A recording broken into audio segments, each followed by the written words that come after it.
broadcasting on the DVC to all points unknown. If you're within the sound of my voice, you're listening to Welcome Home Podcast on the DVC.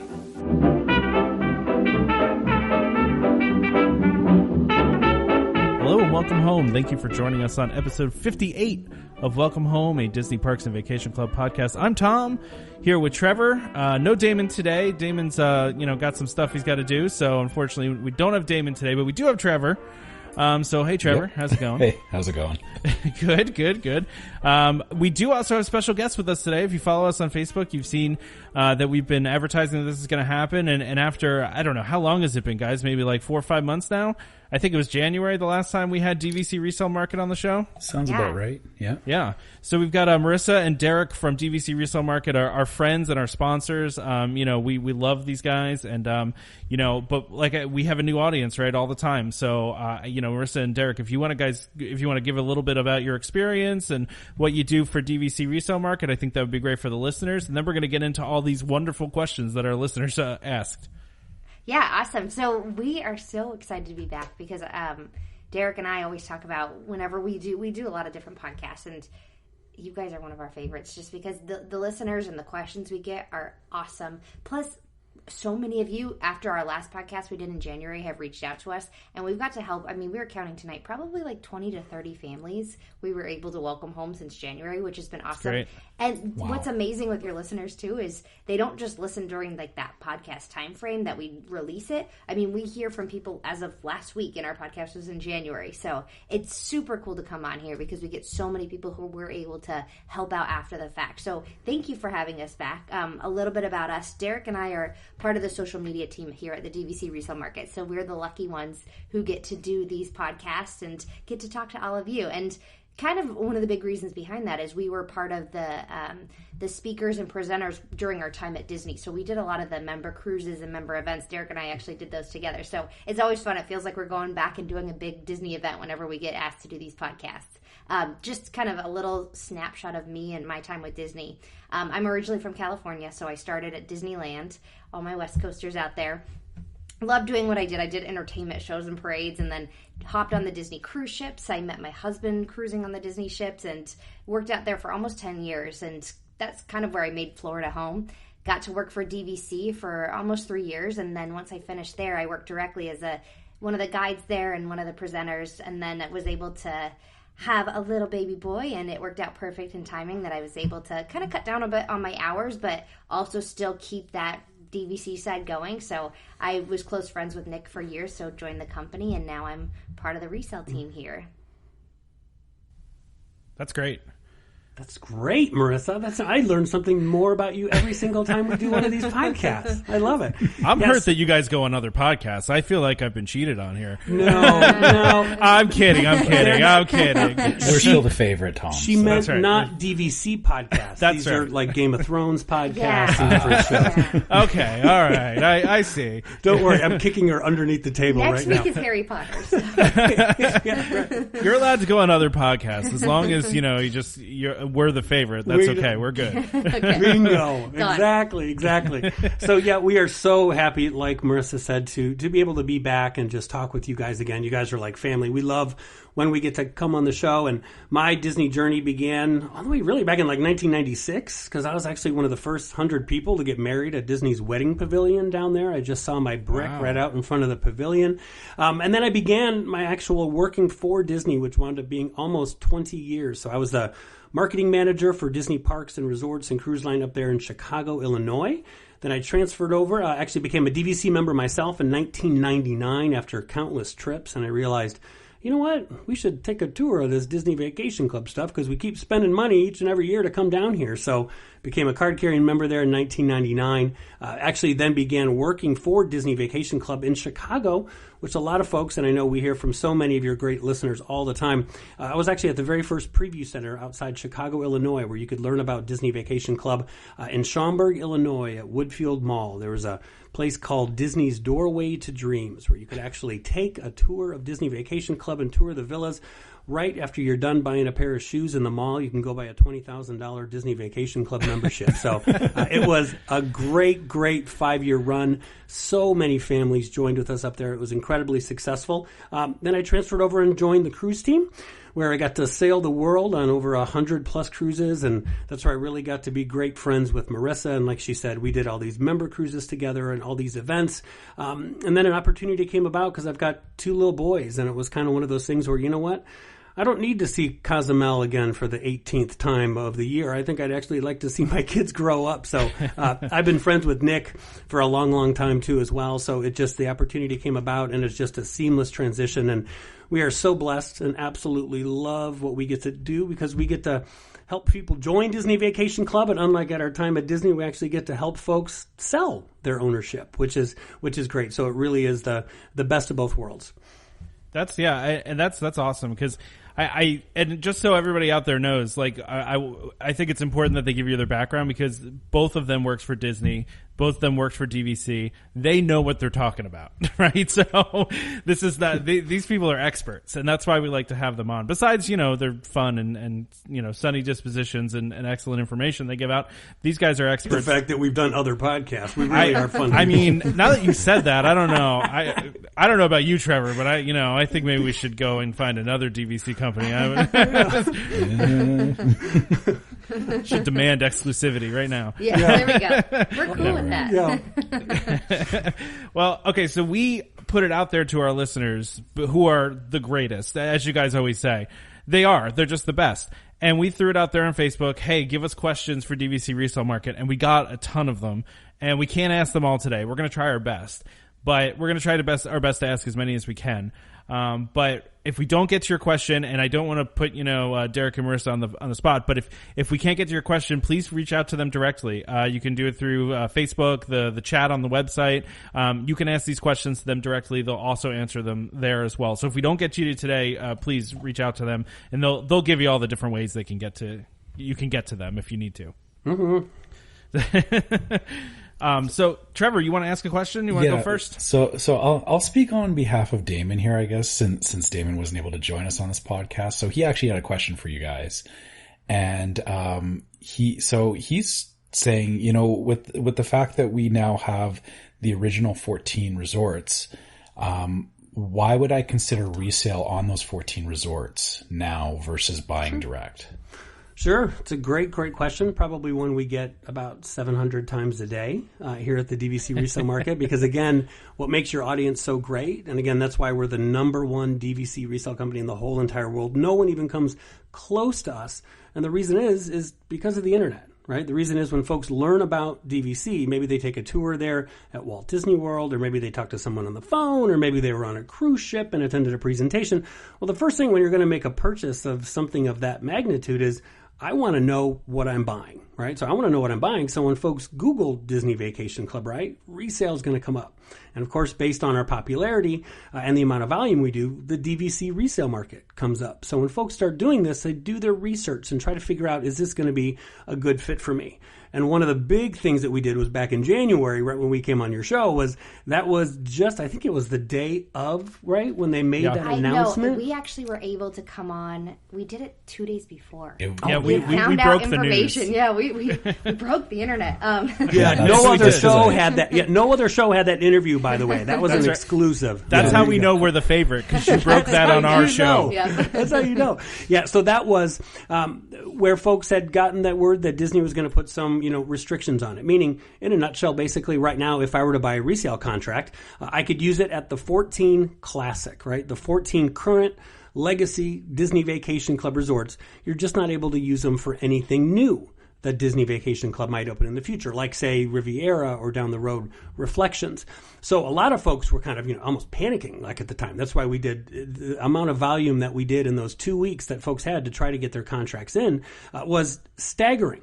And then the big question for us is we would always ask and say, okay, God, we're working 18-hour days these 2 weeks, but what's going to happen the day after, right? What's going to happen? Are folks, still going to want to buy this if they can just use it for the 14? And we, of course, had great team meetings and figured it out and said, you know what?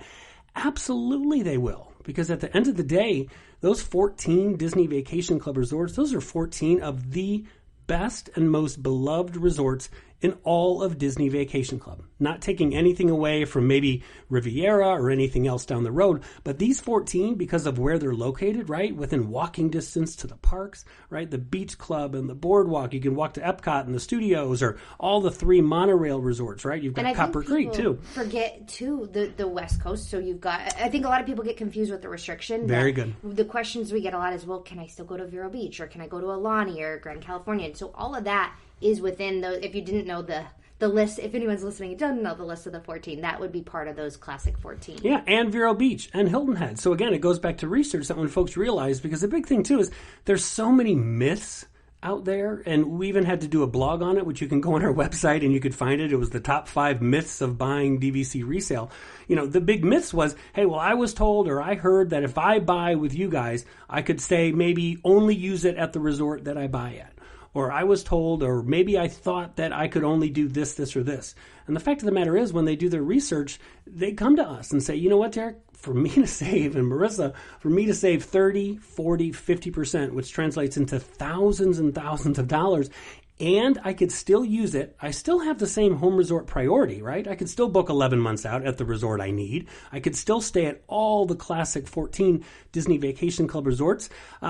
That's why we're doing, I think in 2019, I think Nick just told us we're doing on average about 350 DVC contracts a month so far in 2019. So, you know, kind of long story short, when folks do the research and realize and say, I could use it at those 14. The 14 that, honestly, if I'm going to buy, you know, Marissa and I were just talking about this. If I'm going to buy, say, a current product from DVC, right? So I'm going to buy the Riviera. Okay, I'm going to pay $188 a point for it, right? But, Derek, at the end of the day, I really only kind of want to stay at the Beach Club or the Boardwalk, or I really want to use it for Alani, or maybe I want to stay at the Polynesian or the Grand. That's why with us, you're able to, you know, pick the resort that you need, which is what we always stress, not just the current resort that Disney's selling. And also, so, I mean, we've seen our sales year over year. This has been the biggest year for DVC Resale Market ever. And so we thought we had this feel of, yeah, maybe things will go down, maybe 5 or 10%. But since that January buzz, I think everybody who was on the fence about buying, they just filled the market. So that's why we had that crazy couple weeks in January. But that didn't drop at all. We've continued to sustain that, and we're still growing year over year. So it's a good sign of that restriction. Although, yes, it did get some people on the fence to buy earlier. I don't think it had a major effect. And I think kind of just that flip side of it is I think a lot more buyers have been conscious about what they've been buying. So when they start to do the Riviera research, you have to think about the long term too. And that's a lot of questions we've got after the fact of people who are doing that tour direct and then coming and looking at the resale side, knowing that, you know, if I buy Riviera, let's say I pay $180 per point. Now, we've done some market testing. If you're part of our Facebook group, we've actually done some polls on this. And right now where Riviera lines up in terms of pricing from our polls have been right around like a Vero Beach or a Hilton Head pricing if it hits resale. Now, we don't know for sure till it actually hits the resale market what people are willing to pay for that. But let's say that's $70 or $80 a point that people are going to be willing to pay. It's really hard for buyers who are savvy and looking at that direct purchase to say, I'm going to buy this at, let's say, $210 per point. And if something ever happens with our family or life and changes and we need to resell it, we may not even be able to recoup half of that. So I think that's been a huge kind of influx to the resale side as well. That's really interesting. I was wondering, you know, I think we've all been wondering what it's going to resell at some point. I almost think to myself, if it's going to resell that low, I would buy some points into it that low and then, you know, rent them out to people that are, you know, that are buying new resale contracts at the original 14. I just rent them out to those people and you know, at that kind of cheap price. But you know, that's neither here nor there. I do have a question though. Has the change dropped the point price per point for all the other contracts that you guys are selling? Has there been a material decline in the actual prices of the contracts out there, or has it just really stayed pretty much the same? Ironically, at the same time that Disney did the change, they did about a week later a pretty dramatic price increase for all their direct pricing, including sold out. That's crazy. Disney never raises prices on anything. Ever. No. I hope that works out well for them. Ooh, yeah. So in addition to that, they had all-time high ROFR or ROFR buybacks. So if you take those two in combination, the market has to go up because At one point, we were selling, and one of their biggest, most favorite buybacks are going to be like Saratoga Springs or Animal Kingdom.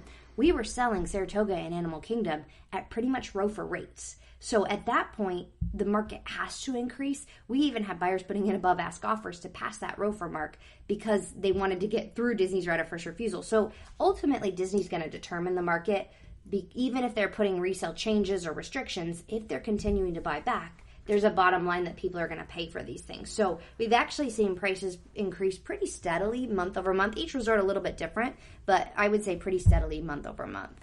Yeah, and what's cool too, guys, is on our website, we actually, thanks to Nick and his amazing brain, he actually comes out with each and every month, so you'll be able to go to our blogs, and we actually publish an average selling price for each and every month, so you can actually go on and even look back and say, gosh, you know what, I'm kind of curious, say, because we just did the one for May, I'm kind of curious, how much have the Saratoga Springs points changed, say, over the last year? You can see on the graph and say, oh, look, in May of 18, it was $100 a point. You could see each and every month whether it went up, went down, never really goes down. Now it's up to about $103 per point. So I think that's what makes our site so different, is because we really do love Disney Vacation Club. We love the product. We believe in it. Obviously, all of us have worked there for like a billion years. We love it. We're owners ourselves. We use it all the time. And we want folks to have all the tools possible, which is why we, have all these special blogs and all these special reports that we do. Because again, a well-educated person who purchases is honestly, at the end of the day, going to make the happiest Disney Vacation Club member. So that's what we love to do. Yeah, and speaking of your blog posts, I'll admit I've been looking at those too, and not because I'm actively looking to buy DVC, but since I have just recently, or I bought my poly contract back in January with you guys, looking at the prices, I'm going, oh, I'm so glad that I bought that when I did. Because especially Polynesian, because small contracts, I'm sure you've probably looked back and seen, but small contracts for Polynesian have been one of the ones that have jumped up quite a bit. Oh yeah. So that's the other side of you guys providing that information is, for those of us that have already bought into it, it's like it just, I think it's a good kind of validation that we made the right choice. You could sit back and just retire. That's it. Cruising on those DVC points. That's Watch that price increase.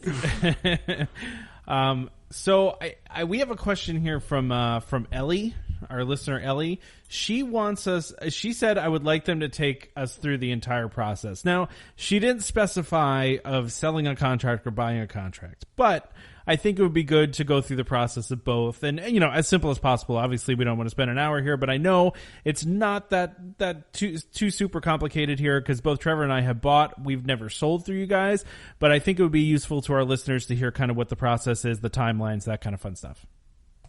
Yeah, so, and the great news is the first part's a little bit different when we talk about selling versus buying, but the end part's pretty much the same. So it's a pretty simple process that we can walk you through all. You're happy whether you bought it or you're selling it. We're going to help you either way. Yeah, exactly. But I think, when Derek and I were kind of talking about this, and we were saying, okay, what's first, the chicken or the egg? So let's talk about the selling part first. And so if you own a contract and you're looking to sell, the first thing people tend to do is go out and say, okay, who am I going to list with? And that's kind of the first leap of faith, to go, okay, is this legitimate? Is it real? And so we do get a plethora of sellers that come to us just because of our name. If you're searching DVC, you're going to find us pop up 9 times out of 10 on that first page of Google if you're looking at DVC resale. And so for sellers, it's very easy for them to find us. But I think one of the biggest wins with us, and I know this is mentioned quite a bit on the show, is our staff is made up of 11 agents. All of us used to work for Disney, and not just work for Disney, we all worked for DVC as well. We have 2 fantastic contract managers who also worked as quality assurance managers for Disney. So just that ease of knowing, hey, you're in excellent hands when you're coming to us, is what brings us so many sellers. Now, why is that a win? Well, we're the number one DVC resale company, but as a buyer, when you go to our site, we're going to have the most amount of listings available. So not only do sellers get that comfort and peace of mind of knowing they're working with Disney cast members, but in addition to the ease of being able to find us, that also brings, of course, buyers and attention and attraction. And buyers like to have options, right? They don't want to go and say, hey, you know what, I'm looking for this 160 Saratoga point contract and have maybe 1 or 2. They want to have 4 or 5 to know, hey, is this the use share I want, or are the available points I want? And that's why we do attract so many buyers on our site. So kind of the first steps of selling would be obviously reaching out to us, right? So on our site, you can get an estimate based on the number of points you own, the contract where you own at, and the available points you have for the next 3 years. We'll give you a good idea of that. You can go to our estimator tab on our website. But honestly, a lot of people want to just kind of have that agent who says, hey, not only is this the estimated value, but this is what things are realistically selling for. So if that's the case, again, that's what Derek and I are here for. Super easy to reach us. It's my name or Derek's name, right? So MarissA, DEREK? DEREK? At DVC, I'm joking with you. At DVCResaleMarket.com. So shoot us an email. We'll just say welcome home somewhere in the email so we know where you came from. But we'll walk you through that process and go, hey, this is currently what things are listed for. This is where they're ending up in terms of negotiating. And we'll teach you that side as well. But once we get your contract listed, so what we do first is verify with Disney to know that the number of points you have available are in fact the number of points you have available. That takes a couple days, so we'll get that forms back from Disney and we'll get your contract up and listed on the site. And then from there, we kind of jump into the buyer side of things. Yeah, and, a lot of sellers will obviously ask and say, well, how much is it going to sell for? If I list it for X, is it going to sell for X? And that, of course, really depends on what you have and the number of points. But honestly, we like to tell folks, you can expect it, which is fantastic, is for us to be able to tell people, hey, you know what, for sellers, 95% of our listings sell in 30 days or less. 80% of our listings will sell within 7 days or less. And usually it's on average, you can expect your listing to sell for probably somewhere between 90 to 95% of the actual listed price. Because again, you're selling deeded real estate, right? So everyone's going to want to negotiate. So we've got some wiggle room and, we'll kind of get into that on the buyer end. But I think like Marissa said, what it is, it's that peace of mind, right? So from the date it's sold to the time you actually get your check in hand, we walk you through that whole entire process from beginning to end. We work directly with Disney for all of our sellers, and then we let you know it's closed. And then you can expect usually from beginning to end about 60 to 80 days from start to finish to the time you actually get paid, which is great. For a buyer, that's always lovely too, because the buyers kind of come on our site and they see more listings than any other company. What we love more than anything is that for folks that want to buy, they come to us because they're not looking for a Marriott timeshare. They're not looking for, maybe I want a Hilton or maybe I want a Disney or maybe I want a Wyndham timeshare. I'm not sure. The folks that come to us, those are the folks that have done their homework. Those are the folks that know they want to buy Disney Vacation Club. So our site, again, it's www.dvcresalemarket.com. You can sort and you can filter through all of our hundreds and hundreds of listings. You can actually filter by the resort you're looking for. You can filter by the number of points. You can filter, if you're an owner, you can filter by the use year, right? You can even filter by price per point. When you see something you like, right, it's always that hallelujah moment. You're like, boy, this looks like a perfect listing. What do I do? Real simple. Just hit that little listing button. It'll take you to all the specifics for that listing, right? It'll walk you through the estimated closing costs and any dues. Then you'll see a big bright red button that just says make an offer. I'm going to click on that make an offer button. I'm going to fill in my info. Again, it's going to ask you for the price per point. So a lot of folks say, can I negotiate off that? We always like to say, usually, depending on the listing and maybe the seller, usually about maybe $1 to $5 per point in wiggle room. You're going to fill in that info. Then probably one of the most important decisions you're ever going to make is, boy, what agent am I going to work with on this sale? And boy, I can tell you're in good hands if you do that, like all your great audience has done. Either put Marissa down, right? It's just a scroll down box, or you could put Derek down. We both work together. But in that comment section, which is where it's so crucial, be sure to say Welcome Home Podcast. So that way we know where you're coming from and you heard us on the show. Then, depending on which one you put down, we will get that offer. We'll reach out to the seller. Once it's accepted, we then let you know exactly what the next steps are, which basically you're going to go ahead and put 10% down is going to be due with a max of usually it's about $2,000. Most of the time it can be done with a credit card, which folks like to know. That is for the escrow, right? So that's going to come off the purchase price. That's going to go towards the title company. We email you the contracts. Everything is done via DocuSign. So we love when folks say, man, this was so easy. It was so quick and seamless. Then when we get all the contracts and the escrow, we send you a little note and say, great news, we have shipped it off to Disney. We cover it with as much pixie dust as we possibly can so it goes to the right of first refusal process to basically decide if your audience isn't sure, hey, is Disney going to buy this contract back or not? Usually it takes about 30 days, but we let you know the day it goes in. and then we let you know whether it passes or the day it comes back out. So either our great admin team will say, congratulations, your contract has passed, or if Marissa and I reach out to you about that 20 to 30 day mark and say, hey, can you give us a call real quick about your contract? It usually might mean that Disney bought it back. But again, people wonder too, do I lose money? Right? So let's say I put something, offer on a contract and Disney bought it back. Am I out any money? Absolutely not. You do not lose a penny. Most folks, 99% of the time, just say, hey, you know what? I'm going to move it over to a different listing. If it does pass, which again is fantastic, and thousands of contracts with us pass every single year, then it's the fun part. It's kind of the home stretch, right? It goes to the estoppel process, and then we send out the closing documents, and everything is all wrapped up, and then we reach out to you and let you know when it has closed. So the day it closes, we'll let you know, congratulations, your contract is closed. And as a buyer, usually it's about 2 to 3 weeks after that moment is when the Disney will do that final transfer, and they'll send you a little letter in the mail saying, congratulations, here's your login info, and here's your points, and go have fun. So we hold your hand throughout the whole entire process from beginning to end, whether you're a buyer, whether you're a seller.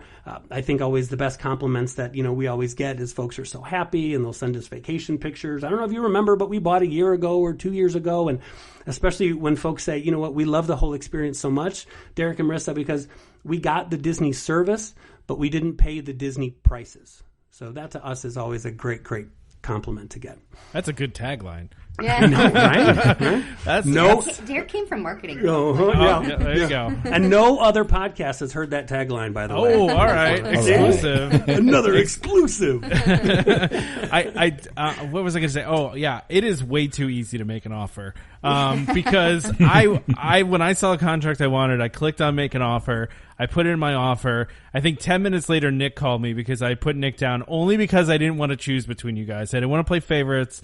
So I put Nick down, and Nick was the first person we had on the show too. Nick was on episode 3, I think. So, so I had Nick called me 10 minutes later, and he was like, and this is another question that's about to come up, and Trevor's going to ask the next one. But, I had the contract I selected was a different use year than the one I currently have. So Nick explained all of the details behind that, why it's, good, bad, whatever.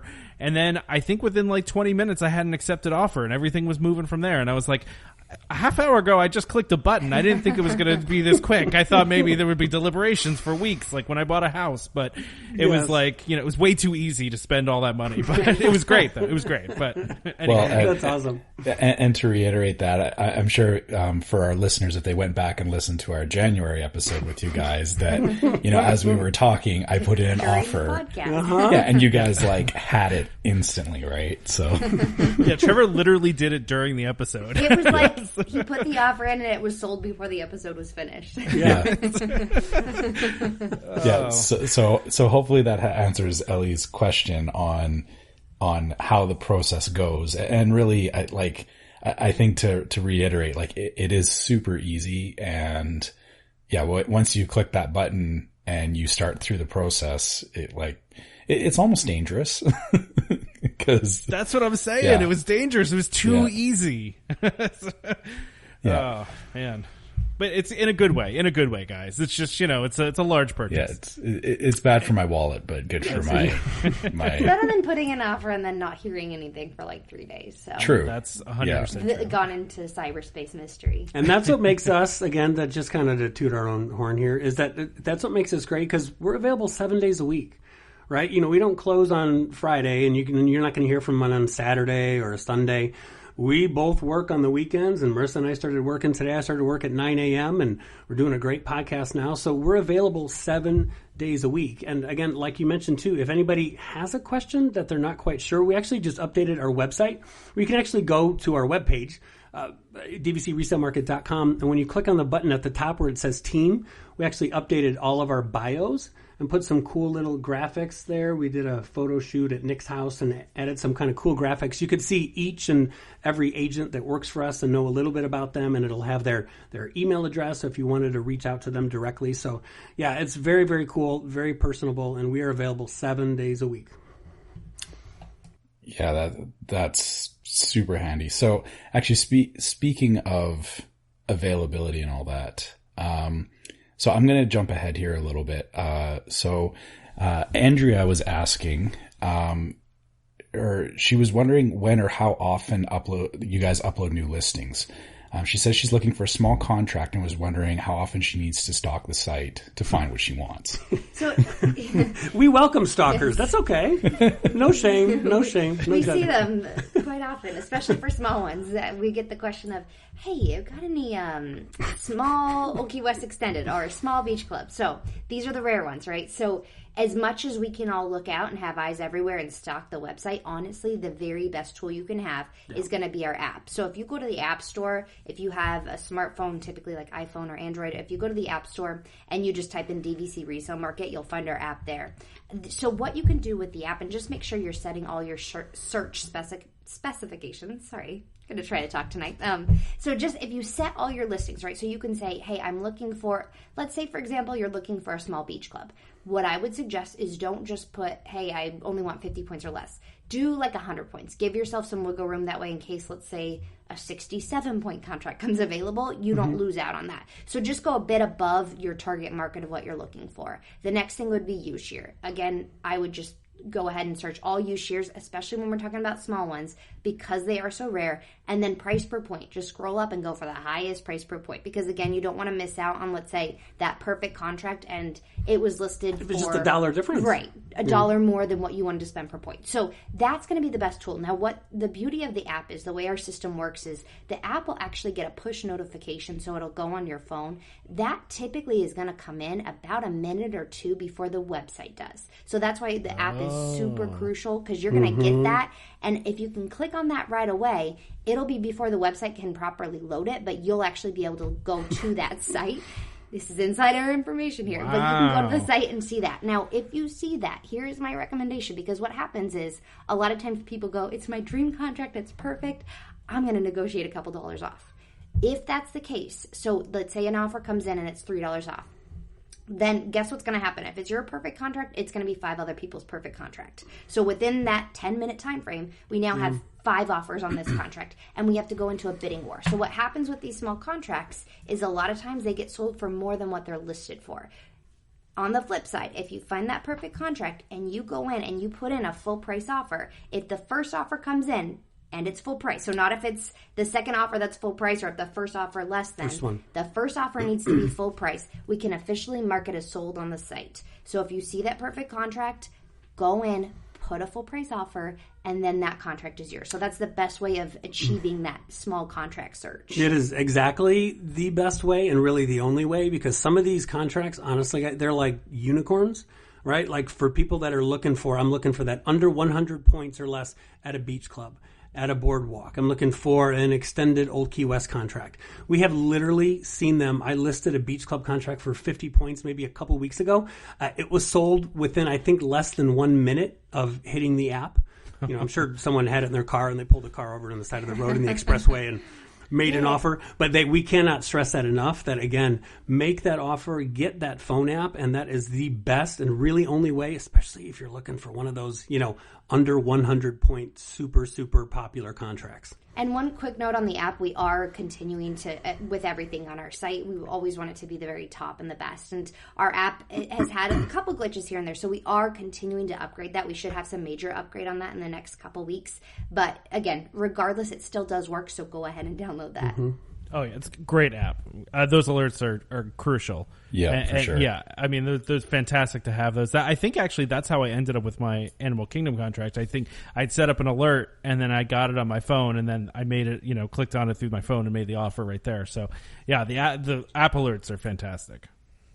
So, Trevor, were you going to say something? I'm sorry. I was just going to say, actually, that's when I bought mine. That's how I sent it in, was through the phone app. Yeah, exactly. So I was on the podcast on my phone sending you guys. and you did exactly what we told you to, right? You put Derek down or you put Marissa down. In the comments, you put welcome home, and guess what? You magically got that contract. I tell you. Magic how that works. I didn't even put welcome home in, I think, when I well, that's all right. You just had less pixie dust on yours. Well, here's the thing. Yours was almost bought back, Tom, just so you know. That's true. I figured Nick would know who it was. I don't know. But either, whatever. So, we talked a little bit of right of first refusal, and so we had a couple people ask us questions about this. So we have a couple different questions about it. So one of them was that and this is from both Chris and John, both asked similar questions. So we kind of added these together. The buyback rate has substantially increased overall. Just recently, just this year, I feel like, I think it was maybe in a little bit into 18 as well, but specifically on a few resorts to highs that they can't recall seeing. What do you think is leading this large increase, and do you think it's a long-term trend or is it a short-term trend? Yeah, so it was actually December of 2018 where we saw that huge bump up, and then from there we've definitely seen an increase year over year. And I think a lot of that, I was talking with Derek about this before we started the show. My personal opinion is I think Disney's probably patting themselves for if they have any fallout from Riviera. Let's say people do get to the point where they go, you know what?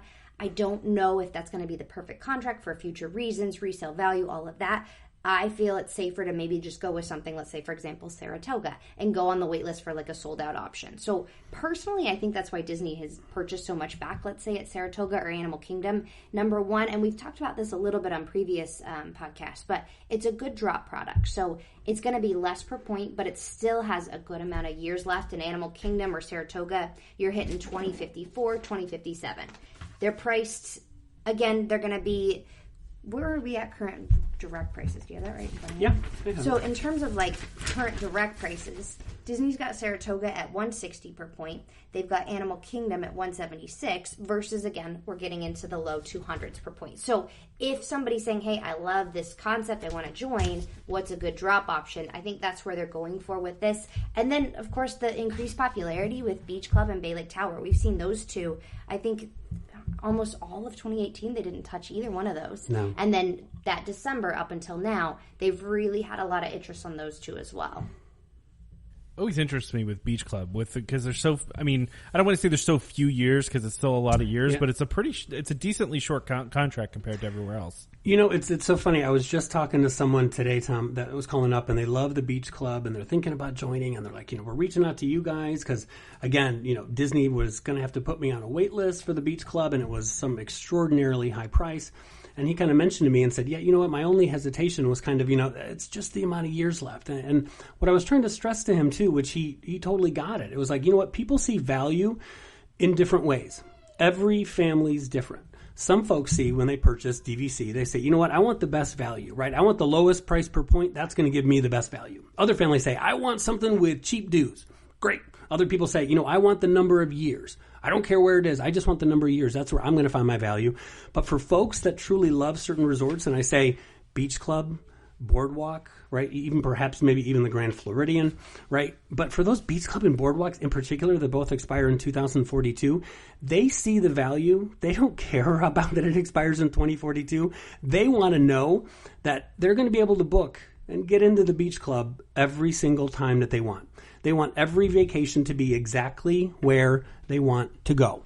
They want to not have to, wake up early in the morning that's 7 months out and then look to see that Beach Club is gone, or they have to go on a wait list. For them, it's worth every penny, regardless of the amount of years left, that they know with everything coming to Epcot and with everything coming to the studios, they want to know that they can book that home resort and have that. I always call your home resort as your security blanket, right? Because you get to book it 11 months out, 10 months out. You got 4 extra months to book it. They're paying for that security blanket. And then again, they might book the Beach Club every single trip, but if they then at 7 months or less say, you know what, I think I want to try Bay Lake Tower. I think I want to try the Polynesian out.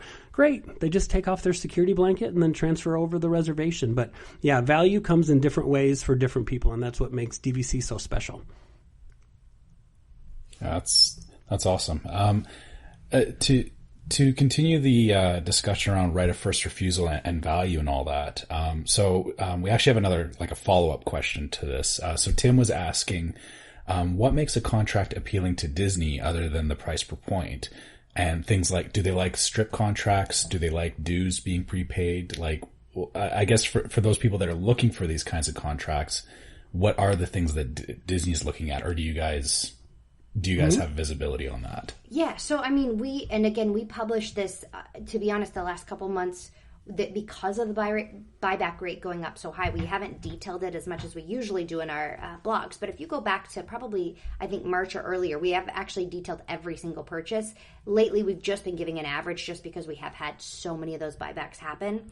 But to be honest with you, if you consider yourself a bargain shopper and you're saying, I'm looking for that sweet contract, right? The one that's either stripped out and the lowest price I'm ever going to see on this listing, or I'm looking for one that's fully loaded plus like a smashing deal, Disney's looking for that exact same one. So again, if you're looking for like the bargain of the century, so is Disney. So that's what Disney's buying back. So they're not biased on, hey, if this is stripped out till 2021, but it's the lowest price they've ever seen on a beach club or a Saratoga, they're going to buy it back. And let's say this is fully loaded, but with that said, it's still like a great price for a fully loaded contract, maybe like a couple dollars more than an average contract that has no points until 2019 or 2020. Disney's going to want that as well. So I think that's kind of like the message throughout is it's not just an average price per point. Disney looks at all factors. So if it feels like a really good deal, and that's why, again, oftentimes if you're finding something and you say, hey, I want this, I want it to pass, I need some guidance, reach out to us because we see this day in and day out. We're the ones who are going to be calling up our buyers saying, hey, Disney, grab that one, and giving them guidance on that next one because we want you to pass through. Ultimately, our goal is to help you get more points and to close on that contract. So like Derek said, our email's very simply, it's either Marissa at dvcresalemarket.com or Derek at dvcresalemarket.com. If you have a listing, reach out. We'll give you some guidance on kind of current patterns and trends that we see. But a lot of times another big misconception we hear a lot, or we'll get offers that come in where buyers are trying to be clever or strategic. Believe me, Disney sees that and they know that. So a lot of times we'll get an offer that's say asking price on price per point, or we've even had it where we've got above ask, right? And then the buyer wants the seller to cover the dues and the closing costs. So if we take dues and closing costs out of the equation, that almost equates to about $10 per point. So let's say you're paying list price per point, but then you want seller to pay dues and closing costs. Now you're netting your offer about $10 per point lower. So now we're getting very much into that ROFR buyback range. So Disney looks at that as well. So they're going to look at all factors. Who's paying the dues, who's paying the closing costs, and what's the price per point based on available points. They look at all of that. As much as we can give you an average and give you a snapshot, we will do that. But again, it really comes down to finding the best deal out there, and that's what Disney's going to go for. Mm-hmm. And sometimes we can do the best we can, and the one you bought just might be one that attracted Disney in that moment. But again, that's a great thing is we can pick back up and try again. That's great information. I don't know if I ever actually knew that they were looking for that. You know, I assume that they're looking for best value, right? Because they want to resell these contracts and make the most money off of them as they can. So it makes sense to me. But that's great information. I hope that that answered the question there.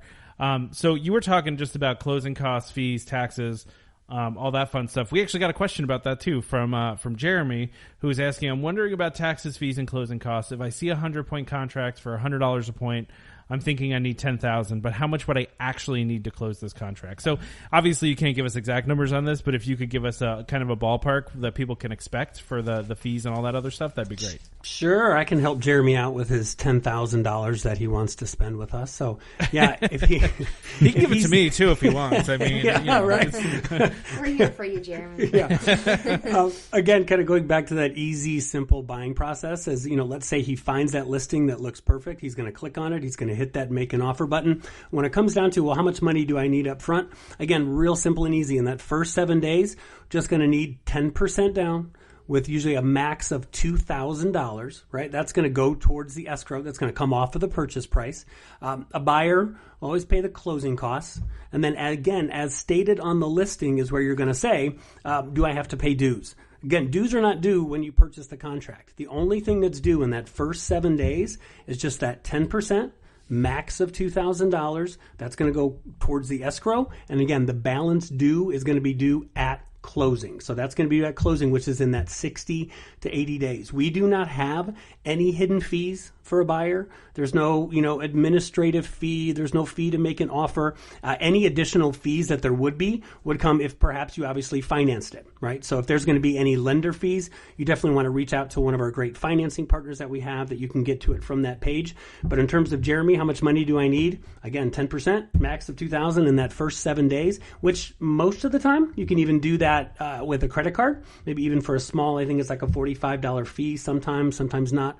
But that's it. Everything else is just going to be due at closing in 60 to 80 days. So and that's it. To kind of go into detail on that, if let's say you click on a listing and you're purchasing an Animal Kingdom contract that's $10,000. So it would say, let's give a rough example, right? Let's say a 100-point contract and it's listed at $100 per point. So there's this $10,000 contract. So then the next part of that purchase is going to be the first part's going to be right at the top if you click on that listing. The next part and the cost of that would be annual dues. So for example, if that contract had full 2019 annual dues, now if it did, that's probably going to be bought back in right of first refusal if it's $100. But let's just say it did. Then the buyer would be paying typically those 2019 annual dues. So just on our example of Animal Kingdom, that's additional $744. Now closing costs on something like that are going to be just under $500. So in total, you're not paying $10,000 for that purchase because that's just the purchase on price per point. So in total on that contract, you would be paying about $11,200, give or take. So that would be the total. Now, again, like Derek said, we're extremely transparent on this because we want you to know everything that's involved with that purchase. So when you click on the listing, the top button is going to show that initial price on what you're buying the points for. But if you scroll down, there's going to be something called the total cost of purchase at the very bottom, and that adds everything up for you. Great. Yeah, it's very transparent. It's all there on the website. So, yeah, so hopefully that helps. Trevor, I'm sure you want to do the next question here. Or did you do the last question? I don't remember. You did the last one. Okay, are we looking at Mark's questions? Yeah, whichever one you want to ask. Okay, yeah, please. So actually, yeah, this is a good one. Has there ever been a historical drop in prices? So Mark was curious if they always rise over the years or if we've seen a dip at some point like the recession back in 08-09. Yeah, you can kind of notice, again, the story that, people with Disney Vacation Club always loves to say is, the number one phrase is, boy, I wish I did it sooner, right? When Marissa and I sold DVC all over the world, we would always sit with families and they'd always say, I wish I did it sooner. And the prime example of that is you sit with families that say, I looked at joining in 1991 back when it was $50 a point. Right. And since then, we've taken 8 vacations. Derek, we've given Mickey Mouse probably $20,000, $30,000. We would have had this thing paid off by now. So if you look at that price, even just buying direct, right, from $50-some a point in 1991 to now it's, $188 a point, that I wish I did it sooner is very, very common. And the same thing, honestly, goes for the resale market too. We have a lot of folks that say, man, I remember looking at the resale prices, say, back in, 3 years ago or even 2 years ago or even last year. And while it may have only fluctuated just a little bit, still a couple of dollars per point on, say, a 100 or 200 or 300 point contract, nobody's ever bought DVC and said, man, I can't believe my value has gone down. I can't believe the points are so much cheaper now, than they were when I first bought them. So I think Marissa and I were even talking about this today. I think, Marissa, am I mistaken that probably the only one that's ever felt that, and it's just because Disney was doing stuff with their direct prices, was back with Vero Beach, right? Yeah, I mean, from as far we're kind of racking our brains of like officially if Disney ever did a price reduction. Vero Beach is the only one we've ever seen. Now, it was considered a sold out inventory at the time, so we've never seen them do that with a live inventory. So even back during the recession, they pretty much maintained prices. I think it was 2 years ago with Vero Beach, they dropped it $5 per point. They've now since raised it back up and continue to increase every time they've done a price increase. But that was a one-off where we've seen a price decrease. Oh, okay. Well, that's interesting. So it seems like it doesn't really happen all that often. No, very, very rare. That's the only example we can think of. Yeah, there's no half off boardwalk points. Not gonna happen. Yeah, that's I can see that. So, okay, I have a question. I think this is interesting. And this is from Mark R. Have you seen any change in Grand California prices with the opening of Galaxy's Edge? Has that had any effect? Funny enough, we've actually seen Grand Cal. Now, I'm not saying they're like on clearance, right? But we've seen Grand Cal prices dip almost $20 per point in the last 12 months. Yeah. Wow. And I think what happened was, I mean, if you were to go on last year and look at our site and go and look for Grand Cal contracts, you might find 2, right? Yeah. You might find, I think there was a point where we had absolutely none left. It was the best call you could get was when a seller reached out, right, and said, hey, Derek, hey, Marissa, I've got some Grand Cal points to sell. Can you help me? It was like, yes, absolutely we can, because we knew that, honestly, it would sell that day. Crazy. Before it hit the site. So they were selling as fast as they were coming in, and I think what happened is that market just skyrocketed in price and probably overpriced, not much, but it did overprice, right? So then a lot of sellers went and saw that and said, you know what, I own Grand Cal, I can sell for $220 a point, I'm going to put my listing out there. And then we did get a lot more offers. Now, the beauty is Grand Cal is still selling for more than any other resale contract is. So you're still getting a great premium for Grand Californian, but it has actually dropped a bit year over year. Mm-hmm. Yeah, I think even looking on our website right here, you could even say that, back in May of 18, the Grand Cal was $209 a point. Now the average for May of 2019 is about $190 a point. So if you're one of those folks that say, and we talk to them all the time, like probably the number one question we get, whether it's on live chat or whether they call in or they'll say Derek or Marissa. So I just want to be clear. I'm looking into DVC, but so I can buy points anywhere, right? And I could use them anywhere I want at 7 months. And we said, well, sure, that's one of the great things about the club. How do you see yourself using the membership? Oh, well, we only go to Disneyland, so we only want to use these points for the Grand Californian. So can we buy those Vero Beach points? So can I buy like 500 points at Vero and go stay at Grand Cal? That's where it's so of any resort, probably, I think, honestly, outside of the Boardwalk and Beach Club during Food and Wine Festival, or really during any festival season, is the Grand Californian.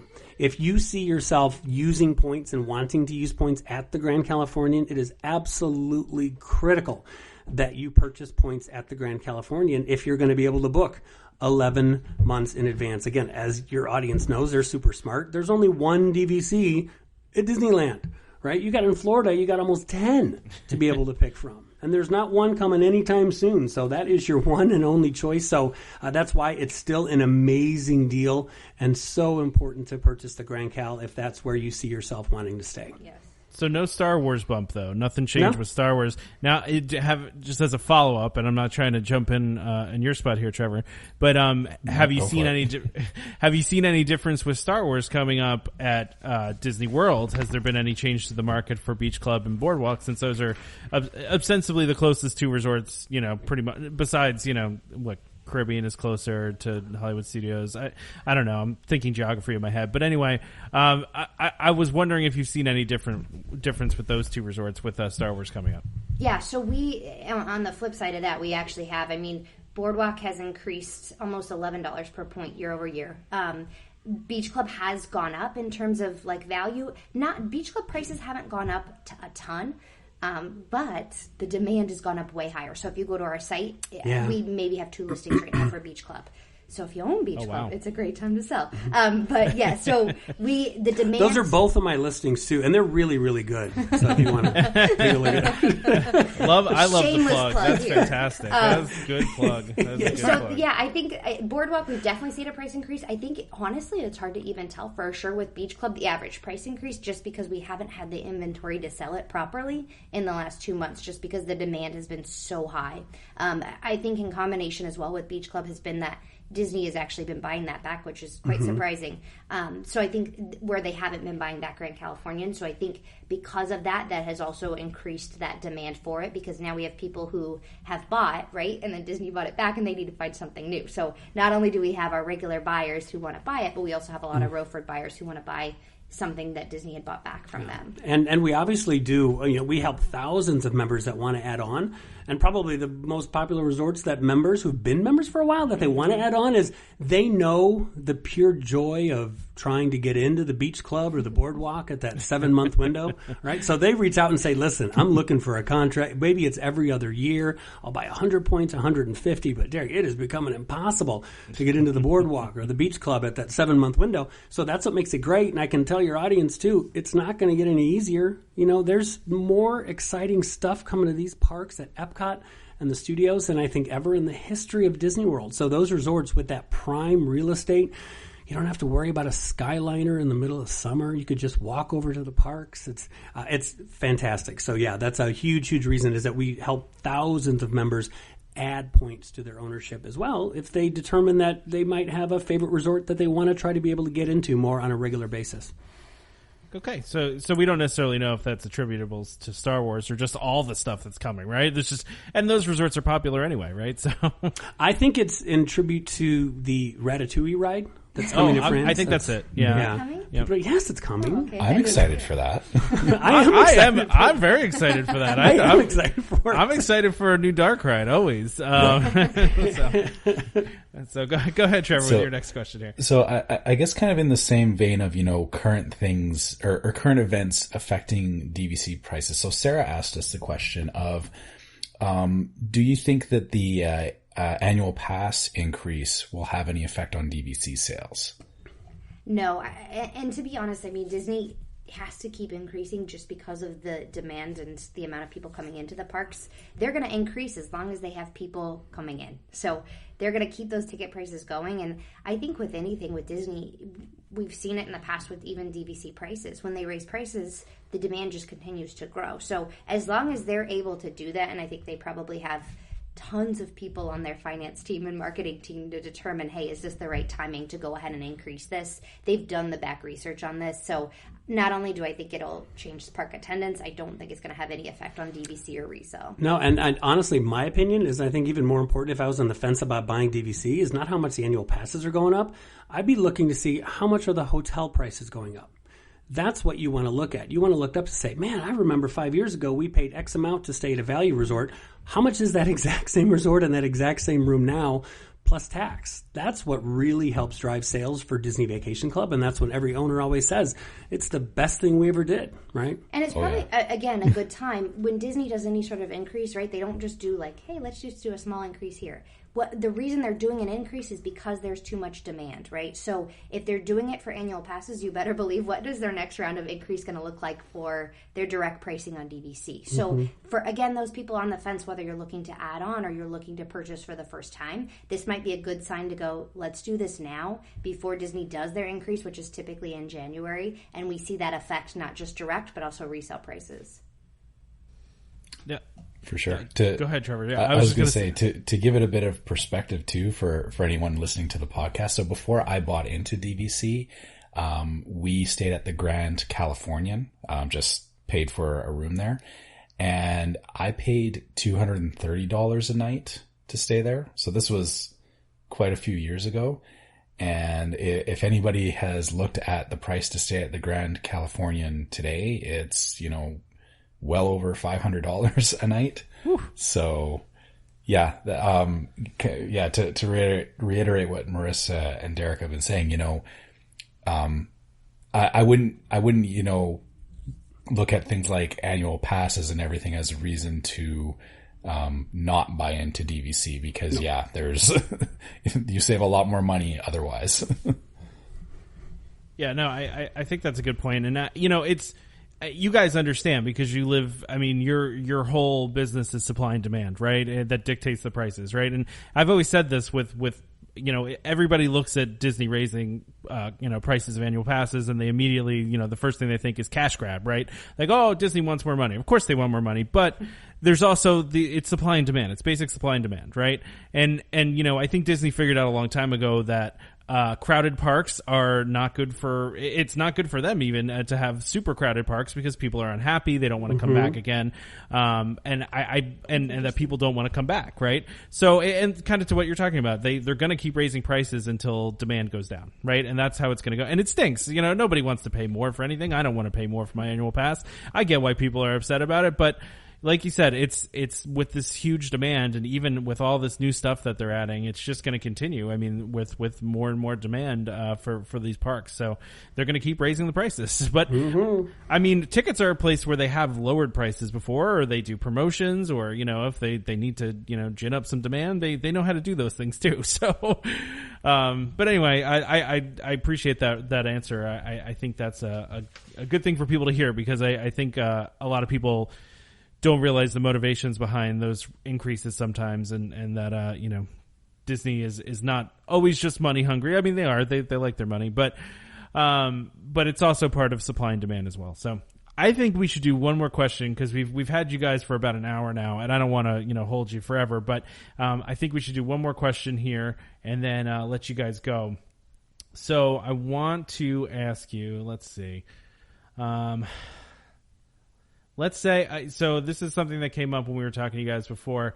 Mark H actually asked us: are they forecasting Copper Creek to retain its current resale value, or will it eventually drop to Boulder Ridge prices? And I was just talking to you guys. I saw there was a Copper Creek contract on the site, so because I was interested in it because Copper Creek is my next purchase, I think. But yeah, that's an interesting question. How do those resorts, over time, how do the values change on those?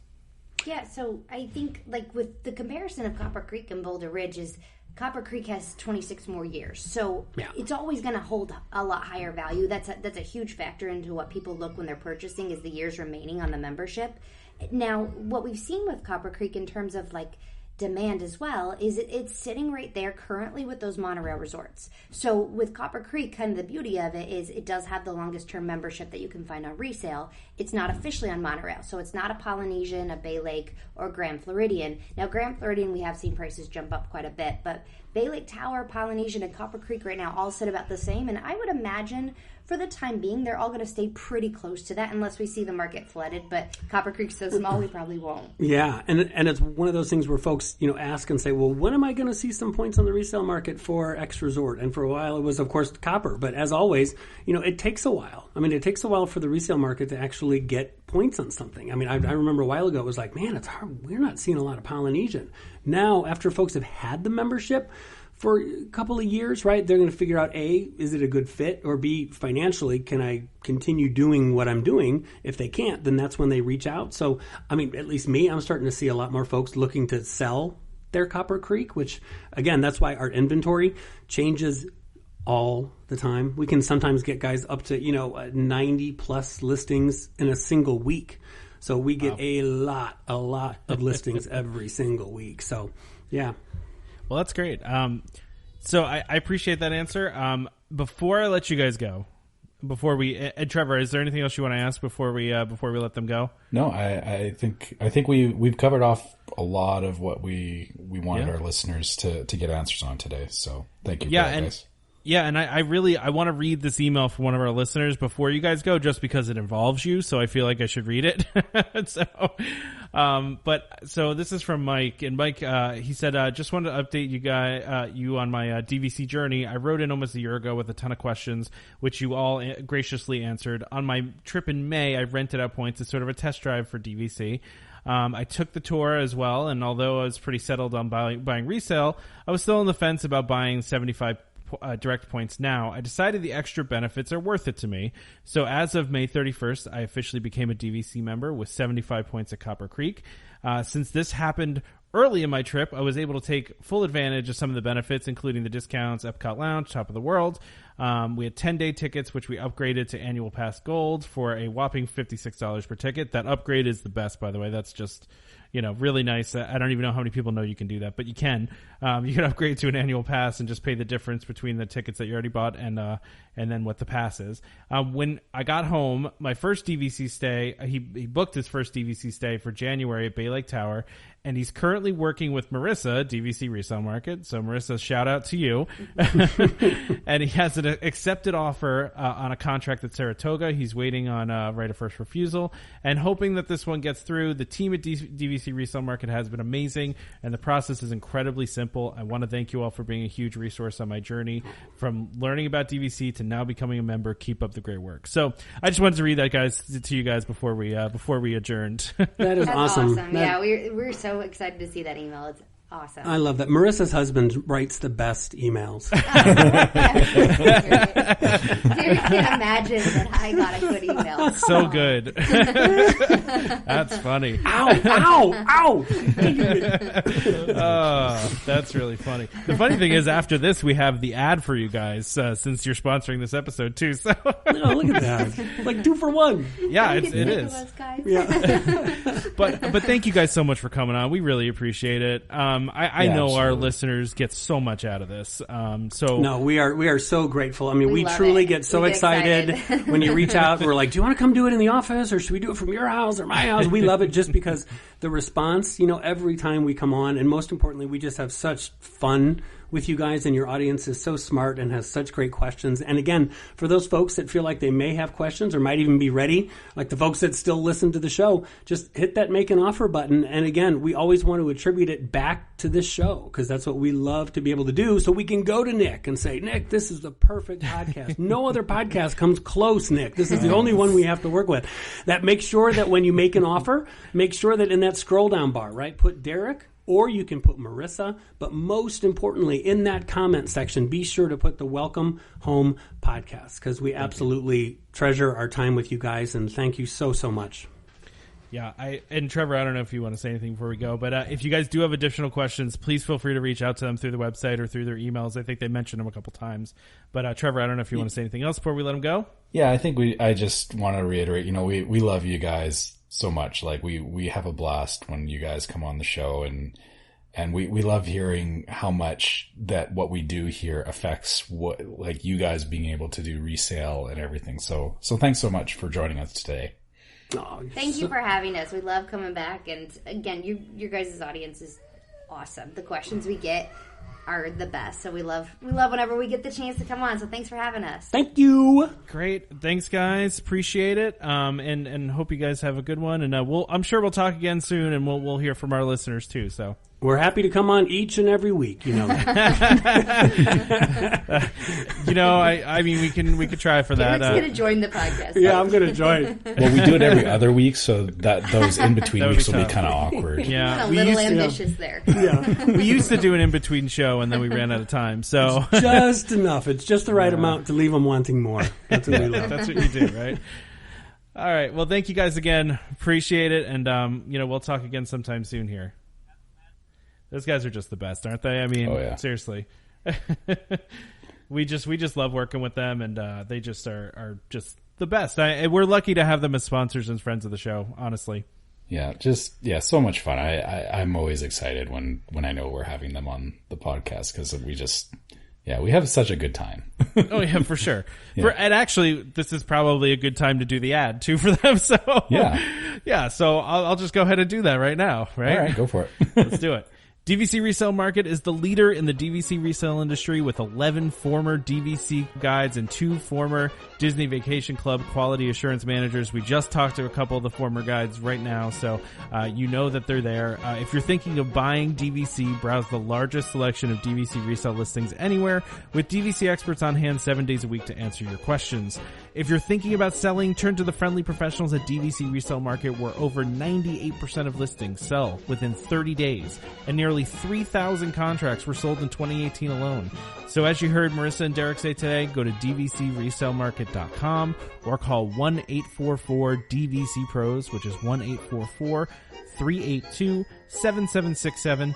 Again, make sure you let them know that Welcome Home sent you. That's important for us. It's important for them to know that our listeners are getting, good quality information out of these ads and out of these, visits by DVC Resale Market. So just let them know Welcome Home in those comments or when you call up, and that's great. So again, that's dvcresalemarket.com or 1-844-DVC-PROS.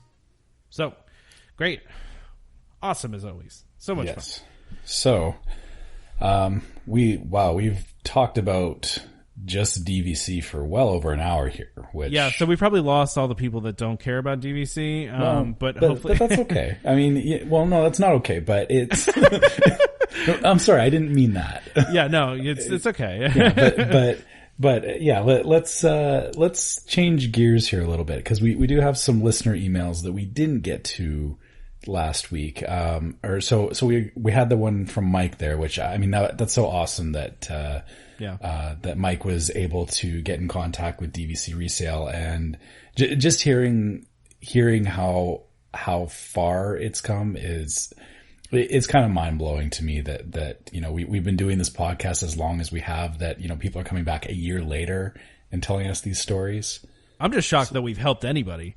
Yeah. Like we've actually helped somebody. That's weird. For sure. But, thank you for that email. We appreciate that. And Yeah. we've gotten a couple emails like that, and some of them we read on the show, and we love to hear those stories. I mean, because we do this podcast because we love DVC, we love Disney, and to be able to share that with people and, just talking about our love of it, convincing other people to do it, and not, obviously we don't get anything when you buy a contract, right? In fact, it's less availability for us, right? So yeah, we got to fight just as much as you guys to get those contracts, but at the very least, us getting them on the show, we're able to share the inside track as best we can, right? So yeah, exactly. Did Damon just show up to the podcast out of nowhere? What is did. going on here? Out of nowhere.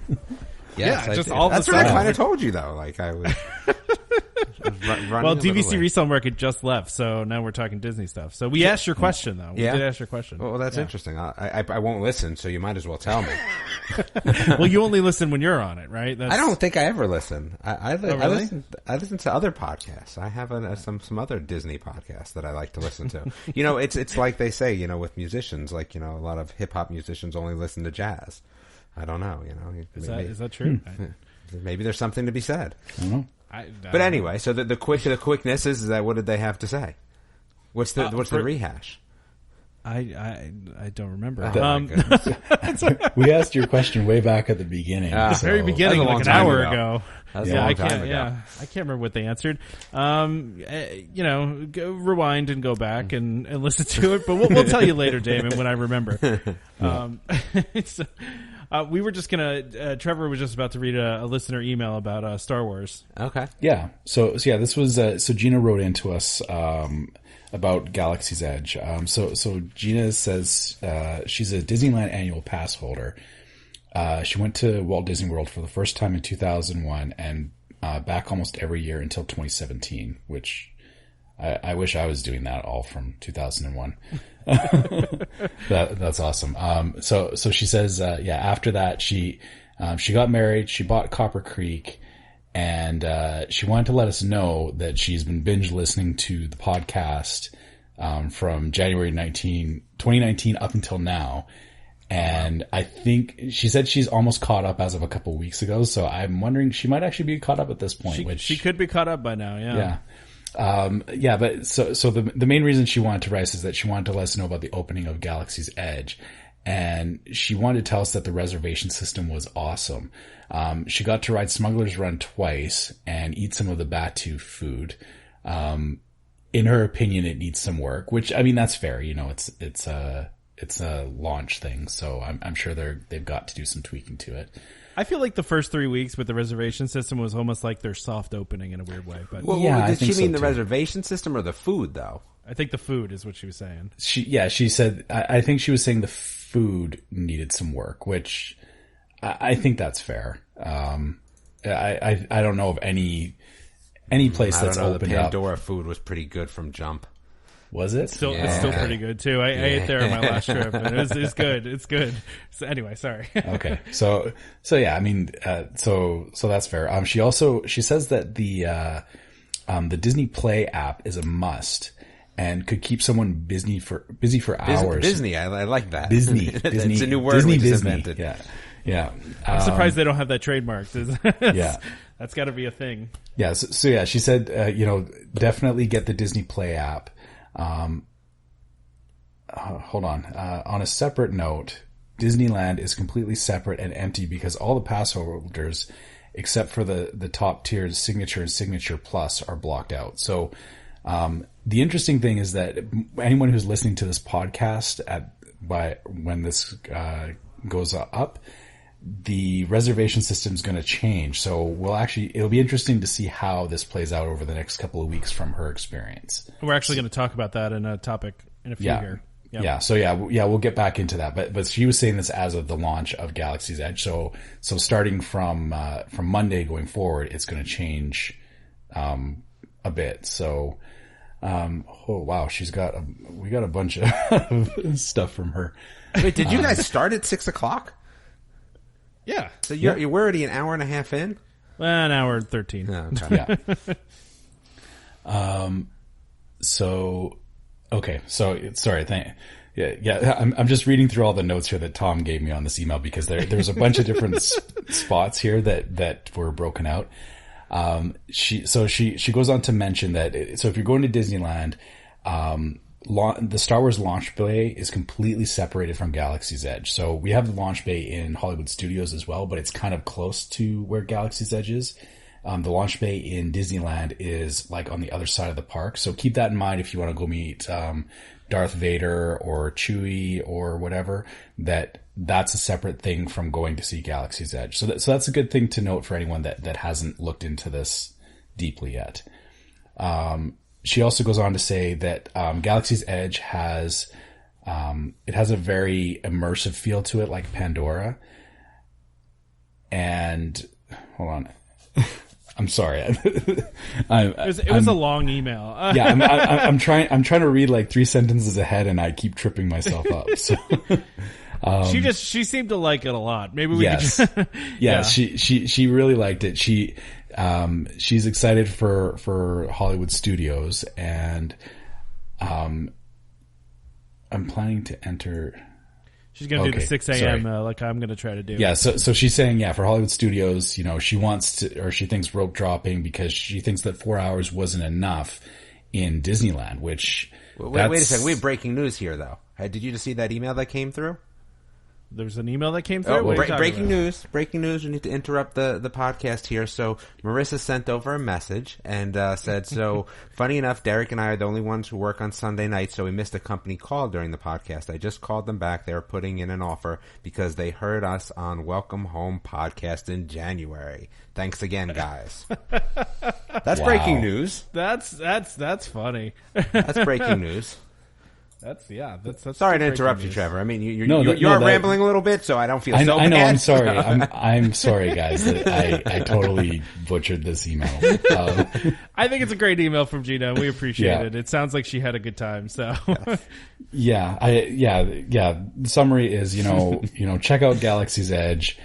You need more time for. She said she did say that you need more time for the cantina, and that it was packed up the entire time, and that stuff's expensive to buy there as souvenirs, as we all well know. Yeah, I think we all know it's going to be expensive. I mean, we were talking many episodes ago about the $25,000 droid. Droids that they're selling, and they've already reported they've sold at least like 5 of them. They may have gone to companies, though. That's what I'm going to say. Is like, if I'm a startup company and I have some capital to burn from investors, I could see getting one of those. That's kind of cool. I'm sure there are individuals that can afford them as well, but I wouldn't be surprised if some of them might not be company sponsored. I'm betting it's also like those cosplay groups you see at the conventions. I wouldn't be surprised if like a group of people got together. What are they called? The 50 what's 501 or something like that. Yeah. I know what you're talking about. I mean, that doesn't surprise me in the least that they've sold like 5. I would have thought it was more. I thought I would love one. Sold more. If I had the money. Oh boy. That'd be cool. Yeah, that's the ultimate piece of. It's like the Barney Stinson Stormtrooper for 2019. I don't even know what that is. Wow. Okay. A little bit of me kind of cries inside when I say stuff like that, and Tom goes, "I don't know." But, I mean, I think I speak for the majority of the audience. Oh my goodness, you do not. Topic, you do not. You've never seen How I Met Your Mother? Probably one of the most popular shows of all time. Never watched that show. No. Okay. Neil Patrick Harris. Yeah. Yeah, I know who's in it. I mean, I've seen bits and pieces of it. I just, It's like, you know what, Trevor? It doesn't even surprise me. I mean, it hurts me. I mean, it hurts, but it doesn't surprise me anymore because we're literally talking to somebody that loves DVC, that loves Disney, that's never been on Space Mountain. So, I mean it shouldn't be surprising. He doesn't know one of the. How I Met Your Mother, though? Like, it should have because anything Barney to do with Stinson it. has a stormtrooper statue in his grandiose apartment, and it's a running thing. So Oh, okay. Anyway, gotcha. Fair enough. I'll just over here and whimper for a little bit. It's okay. I mean, it's okay. It's okay. Have you ever seen Friends? Yeah. You sure about that? Like, you don't sound too sure about that. Listen, That's harsh. I watch a lot of television shows. I just haven't watched that one.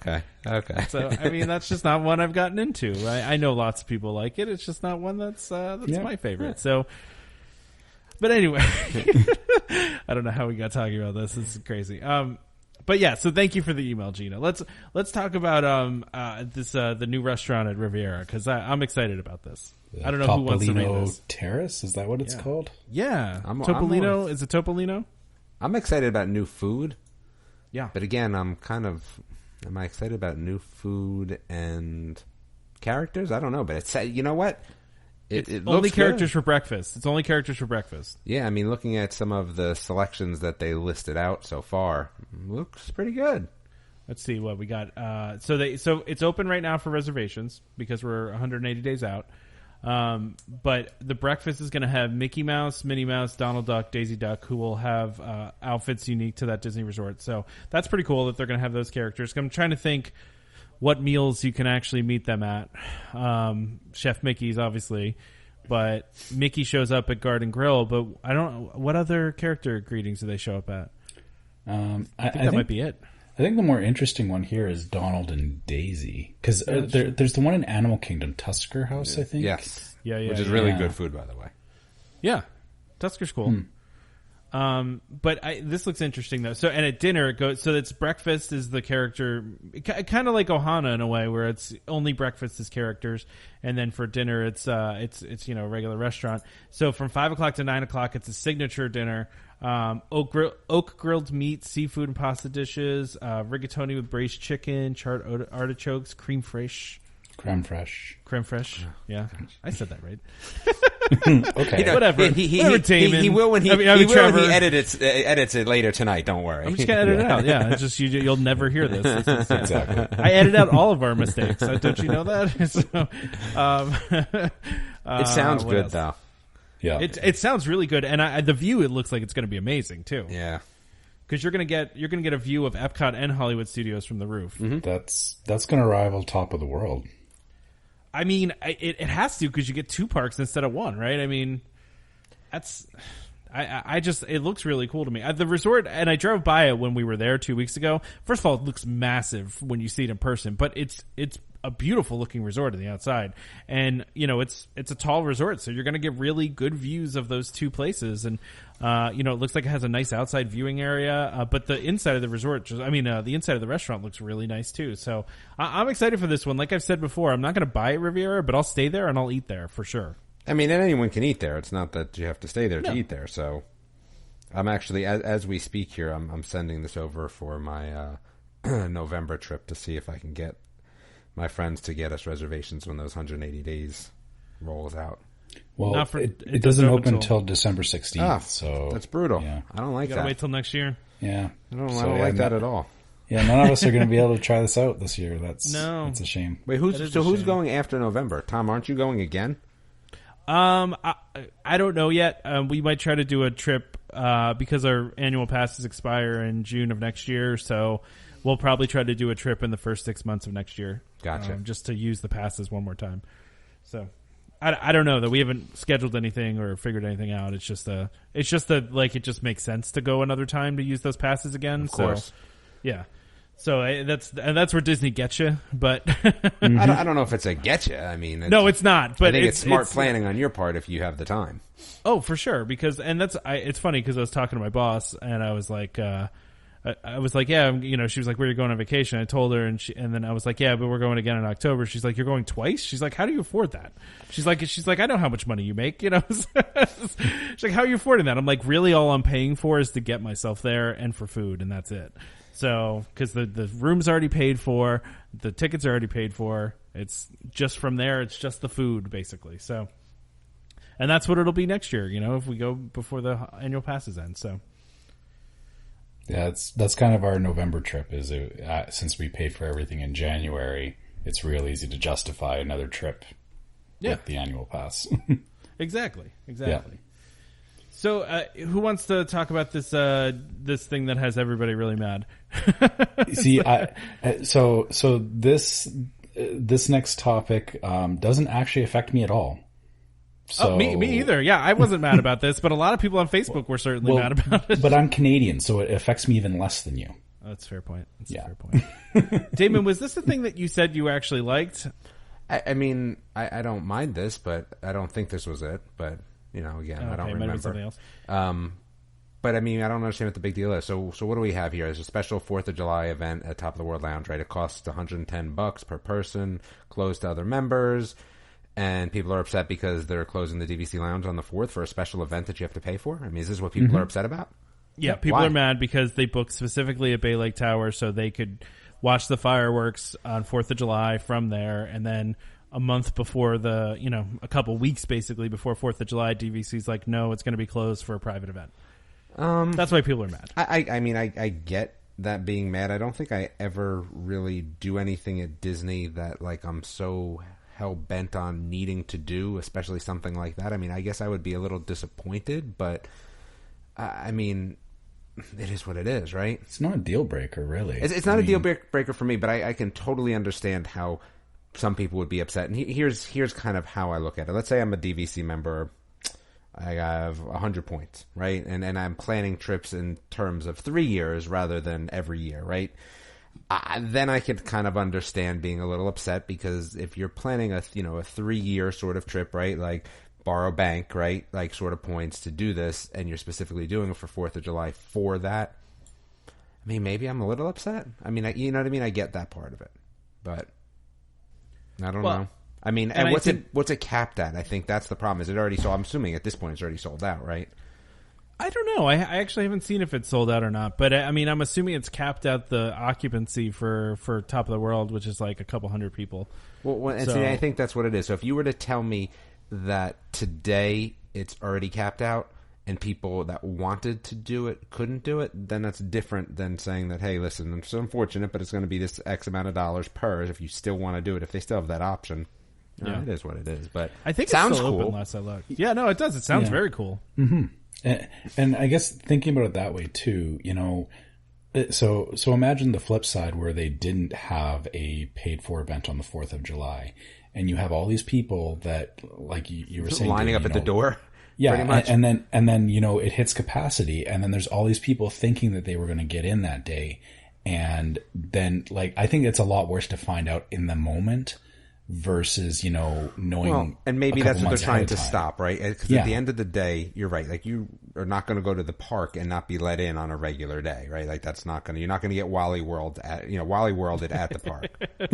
Yeah. So the thing is that yes, that could happen to you here. So I get that part of it too, right? Like, if you really if this is what you really want to do, then I think that they're giving you the option to really do it, right, at a price point. So. Well, and DVC was quick to point out that that only people staying at Bay Lake Tower are allowed up into the Top of the World on July 3rd, where they do the same fireworks on July 4th. So theoretically, if you had gone just for that and you were staying the 3rd and the 4th, you could go up the 3rd and see the exact same fireworks you would have seen anyway on the 4th. Now, where this would really affect people is, people that are just going on the night of the 4th of July and not going any other night. But it sounds like you could have pretty much the exact same experience on July 3rd and still, have it be exclusive to Bay Lake. Yeah, and then you have your 4th free to do whatever you want. Yeah, there you go. You can go watch them from the park. Yeah. Although personally, I wouldn't do that. I guess for me, the equivalent is Canada Day, which happens on July 1st. So, we do our fireworks before you guys. But even at that, if I was presented with an opportunity to go to Disney for an event like that, I would personally decline it, just because of the fact that that's just crazy to me. Like the amount of people that would be there would just be crazy. So, I avoid holidays. No, see, they're on my list. I need to go at every holiday at some point. That's my list rather than the list of being at every resort, which I'd like to do as well. But I want to be there for all the holidays. Every major holiday, or yeah. Let's go with major holidays. So I'll say Easter, right? Okay. Thanksgiving, Christmas. Yeah. Memorial Day?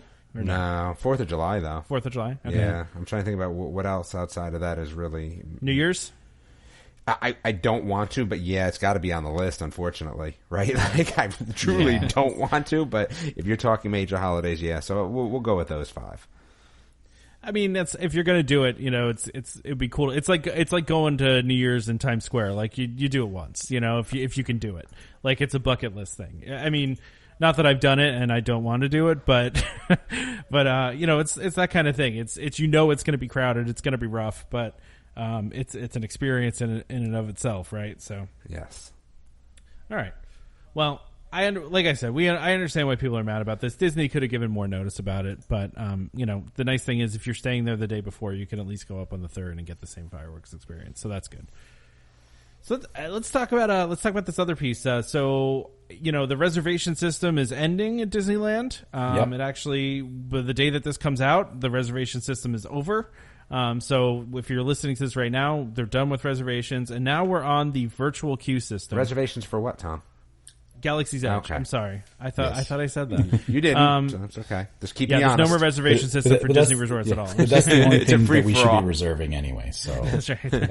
Yeah. So the first couple of weeks for Galaxy's Edge, they had the reservation system. Now they're going to be doing a virtual queue system. Personally, I think this is what they're going to do at Disney World. You think from the get-go, you think they're going to do this? I think so. Yeah. Okay. Yeah. I agree. I think I think they're going to have to do it. But I also think they wanted. We've talked about this. I think we said it on the last podcast. I think they want to test and learn. I think they want to see how this goes at Disneyland. They still have time because this is something you do day of. Right. And from what I understand, right, you're going to have to be in that park or no? Yes. Yeah. See, that's the good part. Well, and the nice thing about it is you can't do it ahead of time, right? So everybody's in the same boat as you, and they don't always activate it. They'll only activate it if there's too many people in the land. So. That's what they're saying here. So they're going to let people in until there's a cap and then virtual queue it. Yep. Yeah. Okay. Which I can't even think of the logistics of that in my head. Oh, dude, it's Harry Potter, right? But the thing with the Harry Potter land is that there was no virtual queue. There was this big long line that you stood in. That's what Pandora did too, right? Yeah, I mean, you just waited in this line, and you're like, okay, 2 people come out, 2 people go in. Like it was very low tech. Well, this is the high-tech version of that, yeah, right? So it is a bunch of years later, so I would hope so. Yeah, it does seem like they maybe learned a lesson from Pandora, although I don't know if they really thought Pandora was going to be as big as it ended up being, right? Because, I don't know, maybe not.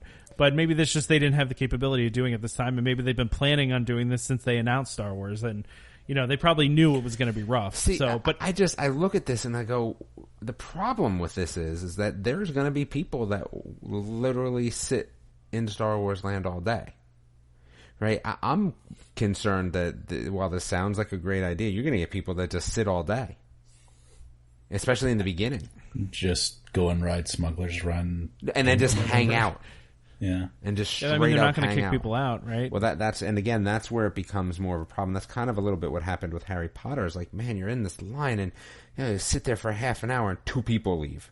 You're like, oh, like this is tough, right? Because it's like being at a restaurant and just going, oh my goodness, really? It's this long of a wait? Like, that's the only thing. And while it is virtual, I get that you can go around and do other things. Well, what the heck is there to do?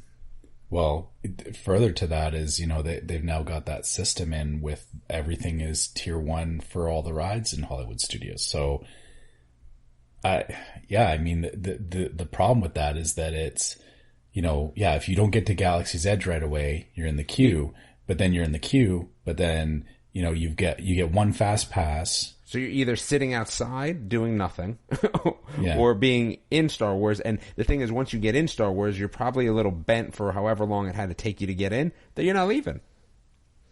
Well, the thing is, though, so you have a 2-hour time period, though. So it sounds to me like you can reserve it and then go elsewhere. I don't think you can leave the park, though. I don't know. I don't think so. Anywhere, does it? You know what? I wouldn't risk that. Well, and again, I don't know what it says versus what it doesn't say, but then why would I not just roll to the park and then, is everyone going to have to be there? Probably not, right? So I believe it. I mean, I think everybody in your group would have to be there, yeah. But how? Like, how are they going to, like I said, if you're virtual queuing off of your app, off of one phone. Yeah, you just need the phone there. You don't need the whole party. Am I going to go there, queue up while everyone's sleeping? Unless they tie it to Magic when Bands? you scan in, park entry. I'm assuming it's going to be Magic Band, yeah. We'll see. Well, at Disney World, I mean Disneyland, I don't know how they It's the same thing. They have it's not a Magic Band, but they have the park tickets are RFID enabled. Yeah, I mean, it should be interesting, but I think that at least in the beginning, the problem with this is going to be is you are going to get people that are there for a very long time clogging up the queue a little bit. That's just my thought, unfortunately. Yeah, I guess how are they going to manage that part of, how do you get people to leave without telling them get out? I'm just thinking, well, okay, so I don't know how much of a problem it's going to be in the very beginning because I'm thinking Rise of the Resistance isn't open, right? So you're going to have one ride and then a bunch of shops to wander around. But right? think about it like this, Tom, right? So now are they still going to implement Cantina things, right? Like, so time spent at Cantina, because people will hang out there all day. Yeah. Like, here's the thing. So we just saw recently that people were waiting, which again sounds so ridiculous to me, but you saw 10 hours for the Hagrid ride, right? Okay, so we'll go with that just as an example. So if you're telling me that you're willing to wait 10 hours for a ride, why would you not stay somewhere for 10 hours? You know what I mean? Like, it's just, it's the same sort of feeling for me. And I think people are going to do that. They are going to go to Star Wars and stay for 10 hours. And then this becomes an issue.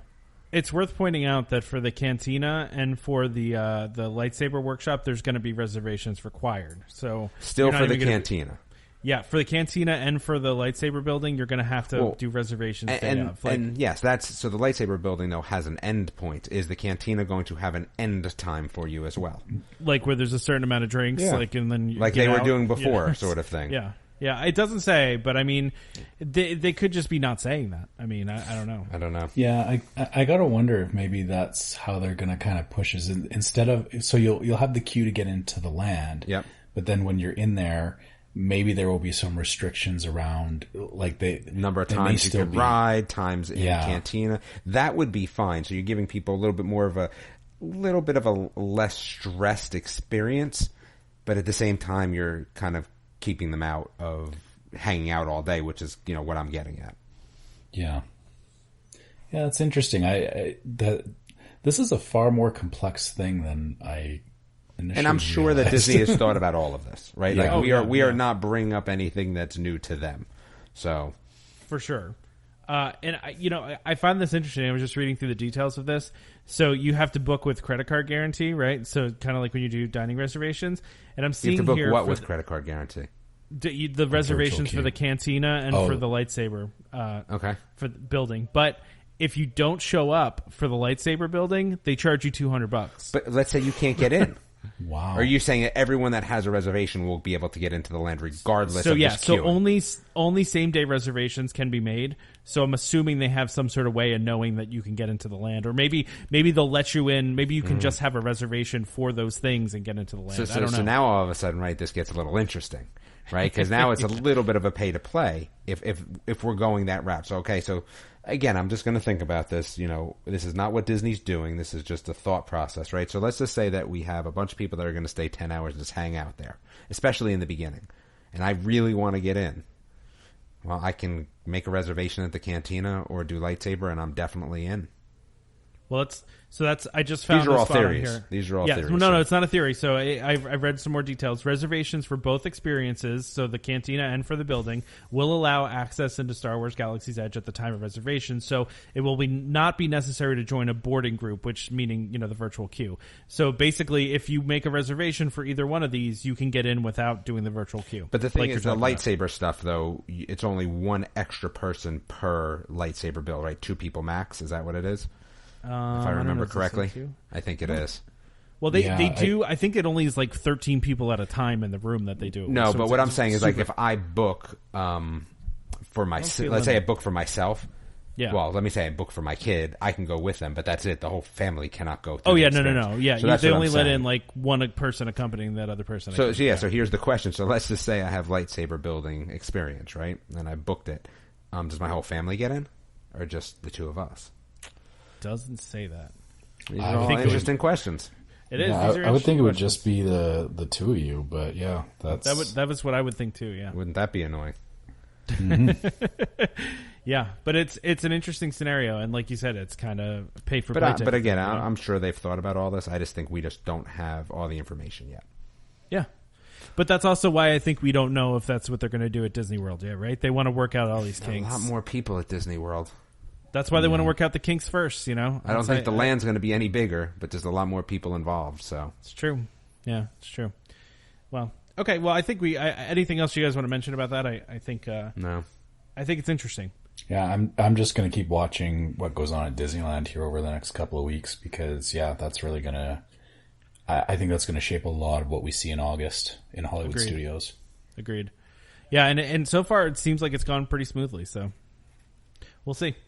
And either one of you guys want to read this thing about the pass holder preview? We don't have to spend a lot of time on it, but I thought it was interesting that they're doing this, and I hope they do a DVC one, but go ahead. Yeah, so Disney announced pass holder previews will be available for select annual pass tiers at Hollywood Studios before its grand opening on August 29th. Platinum, Platinum Plus, and Premier annual pass holders will have the opportunity to register for a special preview opportunity.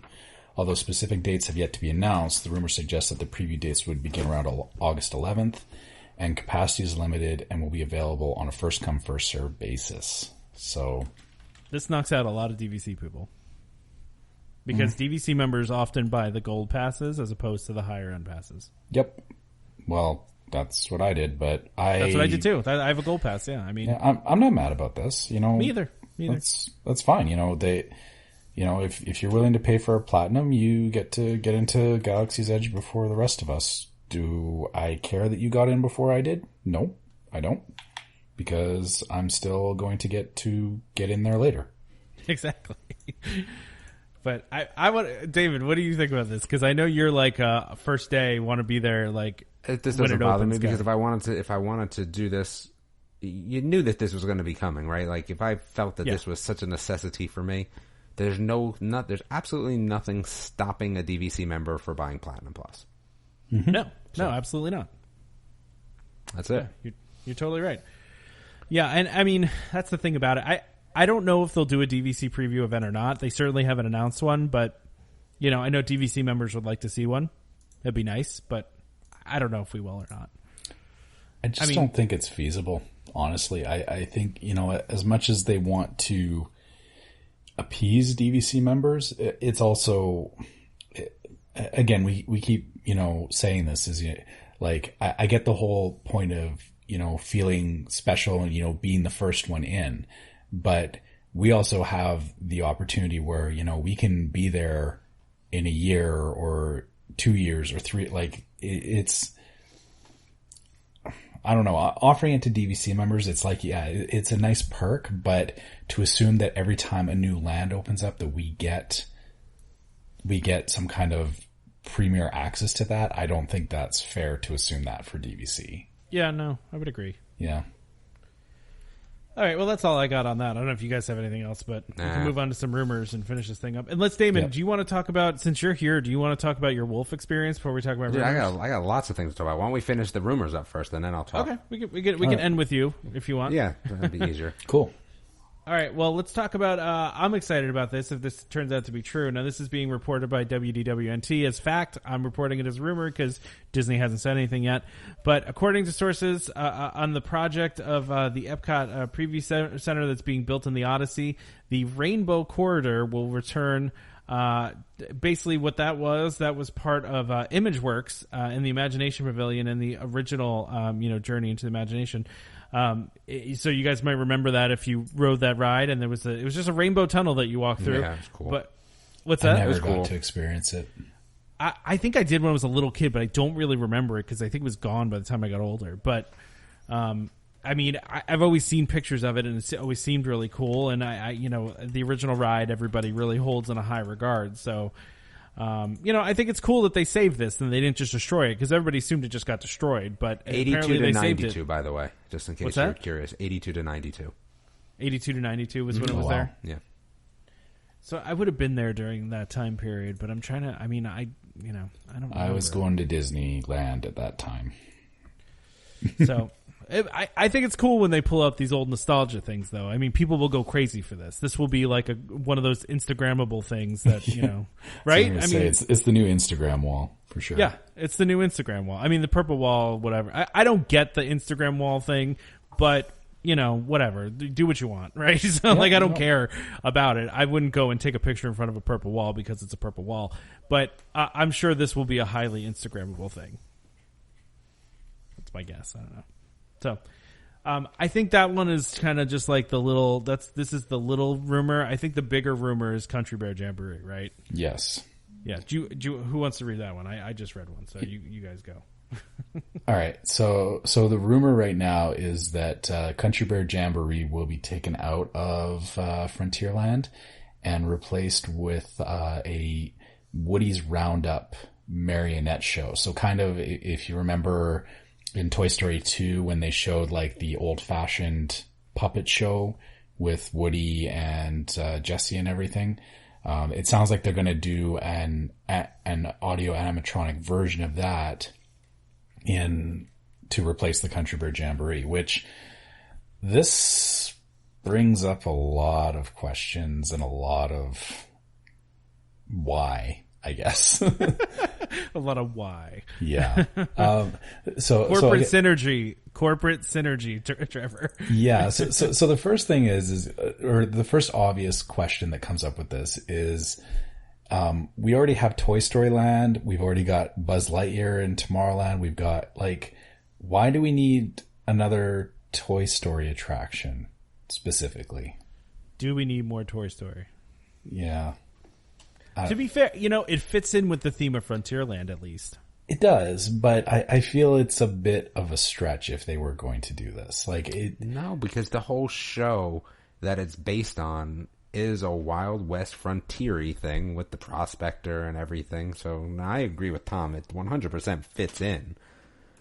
All right, they're not talking about Toy Story because that's not what you're talking about here. You're talking about the fake show within Toy Story, which is a Western. Right. So, I mean, I see how it fits. And it's also a little bit older, right? It's got that older, feel to it like Frontierland. I get that portion of it. I mean, when you have an IP that's dominating, why would you not, right? We could all go back and question, well, you know what? We have Frozen in Epcot, right? And I get where it sits in Epcot, but I mean, Epcot was never about fantasy at that point, right? It was more about the reality of country. So, you have an IP, you got to put it somewhere. I think it's a good idea. I mean, I you know me, I don't like seeing things go away, but this is one that sounds pretty cool. So you don't have an emotional attachment in any way to Country Bear Jamboree? No. You're cool with updating this one? Yeah, I pick and choose what I like. I was never a big Country Bear Jamboree sort of guy. And, I mean, for me, growing up, Country Bear was a thing in Disneyland, but it got taken out a long time ago. And, yeah, I mean, I guess as far as Country Bear goes, it is showing its age. It's hit a point where, as far as stage shows and everything go, I don't know, if I compare it to just on the other side of it, you've got Country Bear and then you've got the Tiki Room. I know the Tiki Room's gone through a couple of iterations in Disney World, but now it's back to the, how it was set up in Disneyland. And I feel that the Tiki Room holds a certain amount of character and charm to it, which the Country Bear Jamboree doesn't quite hold up as well. It's the songs and everything are not, they're kind of weird if you actually listen to the lyrics. I feel like it's low key, it's a little risque almost. It is. When you're the jokes are very adult in that show. And I mean, I'm not saying that's a bad thing. I like it. It's one of my favorite things. I just like that it's kind of it's low key dirty almost, and I don't know. Continue what you were saying, Trevor. I'm sorry. I didn't mean to touch you. Yeah, no, I mean, that's exactly as, yeah, the songs and everything are very, I don't even know how to explain it. It reminds me of watching an old variety show that, stuff that I remember from the 70s and the 80s, but it doesn't seem relevant anymore. And I don't know if it necessarily needs to be relevant, but then also looking at the animatronics and everything, they haven't gotten a lot of love over the years. So it almost looks, I know what it is. It's like going to a Chuck E. Cheese. It does feel very Chuck E. Cheese. Yeah, I think that's the problem with it, is that it's still stuck in that, you know, like sitting in a Chuck E. Cheese watching the animatronics on the stage. That's basically all the Country Bear Jamboree is. And I can see why they would want to replace that. I have very mixed feelings about this rumor because I'm always the guy that's like, close the old thing, open a new thing. You need to have progress. You know, I get it. But you know, there's some, I don't know why this is a weirdly personal one. And it's funny because when we were just there in June, you know, just a couple weeks ago here, I was there with my mom, and I don't think I'd ever, well, maybe I had done country. I mean, I'm sure we had done it when I was a little kid, but my mom was telling me that it's my grandfather's favorite thing at Disney World. And I was like, why is it his favorite thing? That's such a weird thing for it to be his favorite thing. And my grandfather's name is Al, and the, you know, you have the character Big Al. So, you know, he liked the fact that there was a character named Big Al in it, which is a funny reason, I guess, to be all about that show. Sense. Yeah, but it's just, I guess that show just appealed to him, and you know, it just was one of those things, and I don't know, it's kind of like the Tiki Room where it holds that nostalgia value for me, where it's just something we always do. It's funny, it's a fun show. Is it outdated? Yeah, probably. But it also represents to me, it's like we were talking about last episode with the seas and the land, right? For me, it's almost a part of that park that can't go, right? It's a part. It's almost like if they tore down Pirates of the Caribbean to me, in a way. I know it's not on the same level as that, but it's like one of those attractions that just is. It's original. It's not an IP. It's something. And given now Pirates is an IP because, you know, it's a ride that inspired a movie, which made it an IP in a way. But it's. Country Bear just has a different thing to it. It's you know, it's an original thing, and it's different, and it's kind of funny and weird, and kind of like you're talking about. I like weird Disney stuff, but at the same time, I do kind of like the idea. I think it would kind of be a cool idea to see what that show would look like. I'm also thinking to myself, how large are these marionettes going to be? Like, how large are these animatronics going to be? I mean, are they going to be, you know, the size of a human being? I mean, because on the show, they're obviously small marionettes. So I'm thinking of logistics of this, too. I don't know what it's going to look like. But I don't know. I'm very torn on it. Because I wouldn't be, like, super, super upset if it went away. But I also wish it wouldn't. I guess that's where I'm at. So anyway, I don't know if you guys have any other thoughts. But I know, Damon, it sounds like you're kind of excited for the idea. I like Toy Story, so again, you know. Yeah. I get what you're saying, though, because I feel that way about a lot of things. So I truly understand what you're saying. But for me personally, you know, my love for Toy Story outweighs this. So it's fair. It's just a personal take. I also would say, too, it's one of the last places you see roaming characters. They have some of the bears roaming outside there all the time. And one of them came up to my daughter on this trip and was making her laugh pretty hard. And you just don't see that really too much anymore with the roaming characters. So, I mean, you know, there's that too. But I don't have anything else on this. I'll be interested to see if this happens. I'll be bummed, but I'll also be excited to see what's next too. Yeah, again, we have no confirmation on this either. So, no. You know, maybe they'll go the other way and we'll actually get updated animatronics in Country Bear. Well, and it's to balance this out. So this was WWNT's report. I did see on another site, and I wish I could cite them because I don't remember who they were, but they said that their inside sources slightly contradict that report and say this idea has been brought up, but it's not imminent. There's a lot of pushback within the company from some Imagineers about doing this. So it seems that there are people within the company that feel the same way that a lot of, and I truthfully, I don't know what the reaction of Disney fans is to this, because I saw some mixed. I saw some people like good. I saw some other people like, no, I'm, you know, canceling my annual pass and never saying the word Disney again if they do this, you know. So like I saw a lot of mixed. I don't know what the general feeling about this one is, you know. So I don't know. It'll be interesting to see what happens. But if you guys don't have anything else, you know, we're almost at 2 hours here, so I would love to hear what Damon has to talk about with his wolf experience. Well, I also have to talk about my upcoming trip too. I have that's true. Things to talk about. So, it was very nice to go see, you know, the wolves at Busch Gardens. So one of the listeners, Katie, who was absolutely phenomenal to meet in person, by the way, had the family out. Now, my one son was sick, unfortunately, so he was unable to make it. So it was myself, my wife, my younger daughter, and my older son. And there was one other girl also on the same tour at the time that we went. So, first of all, Busch Gardens was amazing that day. There was nobody there. I kid you not, there was nobody there that whole day. We walked on every single ride. It was absolutely ridiculous. We actually waited longer for lunch than we waited for any ride. I mean, we literally walked on every single ride. It was crazy. So that was nice. But the wolf experience is pretty cool. So, what you get to do is you get to learn a little bit about the wolves. And again, Katie was phenomenal, like in terms of being just a great presenter, very fun, very informative. So, you kind of get to listen about the wolves, hear about each one of the wolves. There's 5 there, and forgive me, I forget their names at this point. I didn't bring my notes with me, but then you get to see them do sort of different tricks, and you get to feed them. So there's this little box that's over on the side, and you get to stand in that box and throw food to the wolves as well. It's amazing because they're big. Like the wolves are big. Scary. Like, and again, one of the things that Katie had kind of said is that a lot of times when you see wolves, you're maybe seeing hybrids, and maybe that's what I had kind of seen in the past a little bit, because these guys were big wolves. I mean, they were big, but the trainers are back there with them. So Katie was the one that was giving the discussion. There was other trainers working with the wolves themselves. It was fun. It was really fun. It was really informative.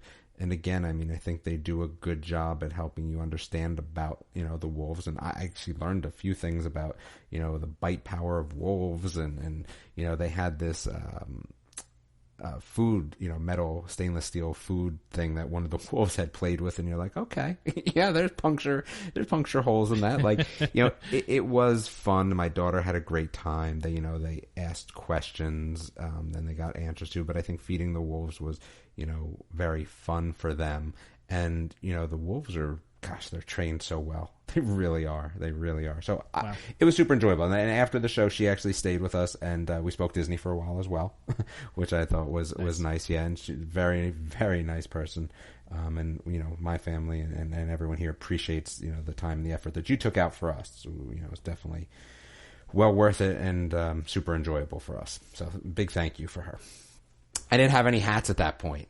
I felt bad. Well, now you have the hats. Now I have the hats, and I have no excuses. I'll have to go back to Busch Gardens. And it's funny. So if Katie's listening, so we will be going back to the water park portion in, we usually go in August. So you know what? If you want to meet me over there, I'll bring a hat. How's that sound? There you go. And then I have my upcoming trip. We're actually leaving Friday. So we are going to Silver Dollar City, which is kind of like, so it's kind of, the same as, Dollywood. So it's owned by the same people, I believe, if I am correct, which I think I am on that. And it's going to be a different amusement park experience. I mean, I like going to different amusement parks, so that will be fun, and I will have a full story about that. We are staying at a place called the Welks, something like that. Things were very inexpensive out there, so it should be fun, and it looks like there's a lot of good places to eat. We are going on the Alpine Slide. We will do some mini golf. We will do some go-karting, and we will let you know about the rides in the park and the food. I mean, if it's any indication, the food at Dollywood is phenomenal, so I'm hoping the food at the park will be good as well. And I think there's also a cave there. One of the caves. When we went to Dollywood, there's a cave outside of the park, which I forget the name of the caverns, but there's one, I believe, in the park here, which is kind of cool. So I will let everyone know about that when I get back. Awesome. Yeah, that's weird to have like a cavern tour inside a park. Yeah, that's going to be interesting. That will be interesting. But cool. Don't get me wrong, cool. Yes. Well, and the other Disney thing is that, so I'm trying to decide whether I'm doing the Christmas show thing when I'm there in November. So Trevor, are you doing any of the late night events? Yeah, we are doing the Christmas party. Okay. Like 2 or 3 days into our trip. Okay. So yeah, I have to go and get my tickets for that. And again, there's been no movement on the Animal Kingdom front. So this could be the first one. But again, like I said, I might not be upset about that, so I'm okay with that regardless. Where are you trying to upgrade to? I don't remember. I'm just trying to go from Saratoga to Animal Kingdom. Oh, that's right. Okay, that's right. You have Saratoga. You're trying to go to Animal Kingdom. That's right. Yeah, but again, I put in the request. I put in the request late, and I didn't have the, I don't have the same emotion behind the request, so we'll see what happens. the Damon magic touch of getting every room he wants. So, well, I bet you're going to get it. I see it happening. I don't know. I'll have hats though. I'll have hats. You will have hats. And I got both of the shirts, and again, they were very nice. So everyone should go order shirts now. Well, we haven't released the store yet, but well, if there's a friends and family event, isn't there? Right, everyone that is likes the Facebook page is part of the friends and family event. So if you send Tom a message personally in the email, he will send you the link. We're going to launch our store soon here, we don't want to sell you guys stuff that isn't good, right? We want you to sell you good stuff.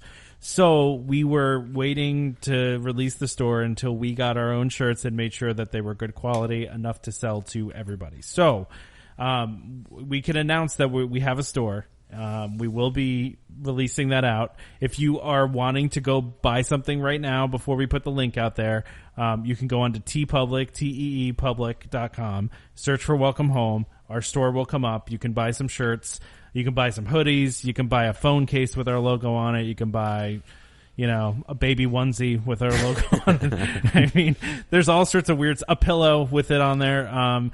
That's a little too far, I think. I mean, it's all part of the store. So, it's just our logo. We also have a white version of the logo, which looks pretty cool too.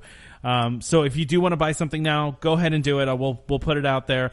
We are in the process of making an easier link, for you guys to get to it. But like I said, go to teepublic.com, search for Welcome Home. We will come up. You can start ordering, shirts now if you'd like to do so. In all sorts of different colors. There's like 30 different colors you can buy these shirts, in. So yeah, Trevor hasn't gotten his yet, unfortunately, because customs. But yeah, I was going to say I'm the bottleneck on why we haven't been able to vet everything and start selling it. Because if anyone knows anyone in Canada Customs that can expedite getting me my stuff, that would be good. Hopefully, Trevor will get his in the next couple of days here. Yeah. So, but as far as the hats go, I know we're going to get asked about the hats. This website does not sell the hats. So, if there's enough demand for the hats... No, the hat should be only in the park. It's the special thing. The hats are special. Yeah, right? or if someone does something special and we feel the need to send them one, like, I will send Katie one if I don't see her in August. Like, that's something special, right? And we appreciate that. So we will send her a hat. We'll send her an old grandpa hat like, Tom wanted. I can't send you, have to admit a they flat came brim nice. one. They came out pretty nice. Come on. Tom, I will admit that. I will admit that. They definitely came out better than I thought. Without a doubt. And there was a brief moment where I thought about putting one on my head, but then I did not because I said with your flat brim hat. Yeah, I had to go with the flat brim hat. So again, it is okay. I'm going to say this. Hold on, I'm going to say something. I don't know how this is going to go. I'm scared. But it is probably a nicer hat for a lady. And there's no disrespect to Tom, but I'm saying my wife thought they were very nice, and I think again they're unisex. They're unisex hats. But if there's need for flat brim ones, we will make another order as well. As Trevor and myself are on that side of the fence. Yeah. So the hats are kind of a special edition type of thing. We won't be selling hats through that store at the moment, but we like I said, you can get a coffee mug with our logo on it. You can get a baby onesie. You can get a T-shirt. There's all sorts of fun stuff you can get, and we're not just going to keep it to our logo. We're going to do some fun DVC shirts in the future too that we'll be throwing out there. So, like I said, teepublic.com, search for Welcome Home. We should come up, and like I said, we'll post a link to that sometime soon here. We just have to work out the logistics of that. So anyway, let's go ahead and wrap this up unless there's anything else you guys want to talk about. I mean, we've gone over 2 hours now, which I think is... Oh, I'm so glad I wasn't on for the whole thing. That would have been too much for me. Whoever listens from start to end, thumbs up for you guys. Well, see, we're only every other week, so you can just listen to an hour a week. Well, right? that I would agree with. Yeah. You know what, though? We get feedback from listeners all the time that email us and say, long episodes are great. We love the long episodes. They want more of us, Damon. They want more. Yeah, well. So, there you go. Yeah, so you got more. This is it. So, all right. So, Trevor, you want to wrap us up, or Damon, you want to wrap us up? Either one of you guys. I got this. All right, Trevor, let's do it. Okay. So, obviously, we got a lot of listener questions and stuff today. As usual, if you guys have questions, comments, anything you want to talk to us about, you can find us via email at welcomehomepodcast@gmail.com. yeah, we love getting those questions. Next time we have DVC on, we'll put it out there again so that people can submit their questions. Outside of that, actually, I noticed you took the website off of here, Tom. The website, because the website's coming back once the store is a link off of there. Yeah, I was going to say, so we do have a website, but stay tuned because we're actually going to be updating it finally. Which I wasn't even sure if the domain name was still registered. Come on, that's disrespectful, Tom. Of course it is. It's like $14 a year. Like I got that. I'm good. But yeah, so yeah, we do have a website. Stay tuned for that. Obviously, there's going to be updates coming to the website. There'll be pictures of Tom riding Space Mountain. No, I'm just kidding. It won't. Oh, that'll have to be a special shirt when we. I haven't decided if I'm going to share with you guys yet the truly horrible PhotoPass picture that was taken on Slinky Dog of me. I still don't understand why I looked like that, but I do. So now that you've said that, you have to share. Oh, of course. I guess I kind of have to. Of course. It's such a bad picture. Okay, continue. So also if you guys want to reach us on Facebook, you can find us at Welcome Home Podcast. And hold on, Trevor. Here's the problem. We're at 1.3K likes. Like, that hurts me inside. Like, we need more help here. Spread the word. Way more listeners than likes. Yeah, like that's the thing. Like, if you listen, please just help us feel better about ourselves. Or our endorphins and dopamine are tied to our Facebook likes, and we wake up, we're all sad. We have big egos here. We need, I don't even know if it's an ego thing. It's just I don't know what it is, but would like to hit 2,000. Tom, how many hats do you have? That's like a special event, right? I think I got 5 more hats left for now. Oh man, all right, maybe we have to make it 2,500 then. There you go. So 2,500 likes will send a random hat to somebody. Yeah. Yeah. So that's a good point. Is, for I know we have a lot of listeners, and like Tom said, we get a lot of listeners, but not everyone likes the Facebook page. So, if you guys feel like it, come like the Facebook page, because you never know, you might get a hat for it, or maybe Tom will send you that picture of him on Slinky Dog. So see, if that was a Facebook only exclusive, that would be good. That would. I'm gonna make a Facebook ad with just that picture of me on it. I think we'd be good. I think we'd be covered. Oh, that'd be great. Anyway, continue. Yeah. So we've covered email, we've covered Facebook, Twitter and Instagram are there. They just feed from Facebook, of course, which is. I would love to do stuff on Instagram, but I'm just kind of lazy. When I'm on vacation. If I was on vacation, like this trip that I'm going on, I'd love to Instagram, but I'm kind of lazy. I'll do a Facebook post with pictures when I get back. You should get one of your kids to do it. They know how to use Instagram, right? That's a thing. Oh gosh, yeah. They have more followers than we have on Facebook. I mean, right? Like, right? That's not really fair, is it? Like, no, I mean, they could use their influence. Exactly. Yeah, I mean, when we do our trips, Twitter and Instagram do get stuff posted to them. So whether you're following us on Facebook, Twitter, or Instagram, you are getting all those posts when we are on our trips, which is good. But yeah, like I said, I suck at anything other than Facebook. So because we're old people. Yeah, that's the problem. I'm gonna wear my shirts though while I'm in Silver Dollar City, and if someone's in that area and says something to me there, we'll send you something. That's for darn sure. All right, get you a hat and a sticker. I put the sticker on my fridge. I have a fridge in the garage that has all my stickers on it. Like I have my second DVC magnet, my Welcome Home DVC cruise magnet, like all the stuff that I don't want like stolen is all on the fridge. And there was a big ceremony to put on the Welcome Home sticker. Nice. It was a little small though. That was the only thing. Wish it was bigger. You can also buy stickers in our store as well. If you'd like to buy a sticker, yeah. I think they're $1. So they're small though. I don't know. We need to sell these things. We can't be, discounting them. Listen, everyone should just listen because I speak truth bombs and they're a little small. True. Okay. Yeah. Damon speaks the truth. That's fair. Yeah. Okay. But they were cool looking. Yeah. All right. Let's finish this up. So, do you have something else? I'm sorry. Last thing is, as usual, we get reviews on iTunes. We like those. We like that they give us more visibility. Just tell us why you like us or don't like us. Cause yeah, we do get occasionally random ones where it's like there's nothing in them. So yeah, tell us why. Yeah. What are we at? We're at 4.7 with 98 votes. 4.8. Oh, I'm looking right now. It's 4.7. Did someone give us a bad review again? Gosh, I don't know. Maybe. Who knows? Probably. So don't forget to subscribe to Welcome Home Podcast so you can be reminded every time we release a new episode. You can find our podcast on Apple Podcasts, where we're the number 37th ranked podcast in Kuwait and in the travel section. So your fun fact for the day, number 37th most popular podcast in Kuwait under travel.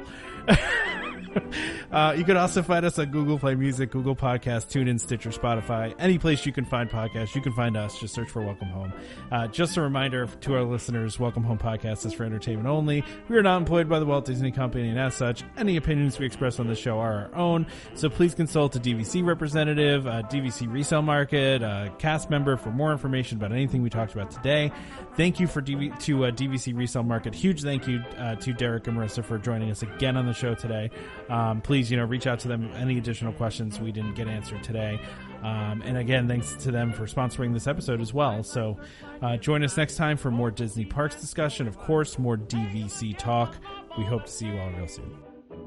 This is Skipper Albert AWOL, the voice of the jungle, signing off from Welcome Home Podcast on the DVC.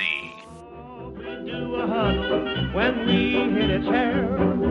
How she can cuddle is no man's affair. I looked around from pole to pole, found her in a sugar bowl.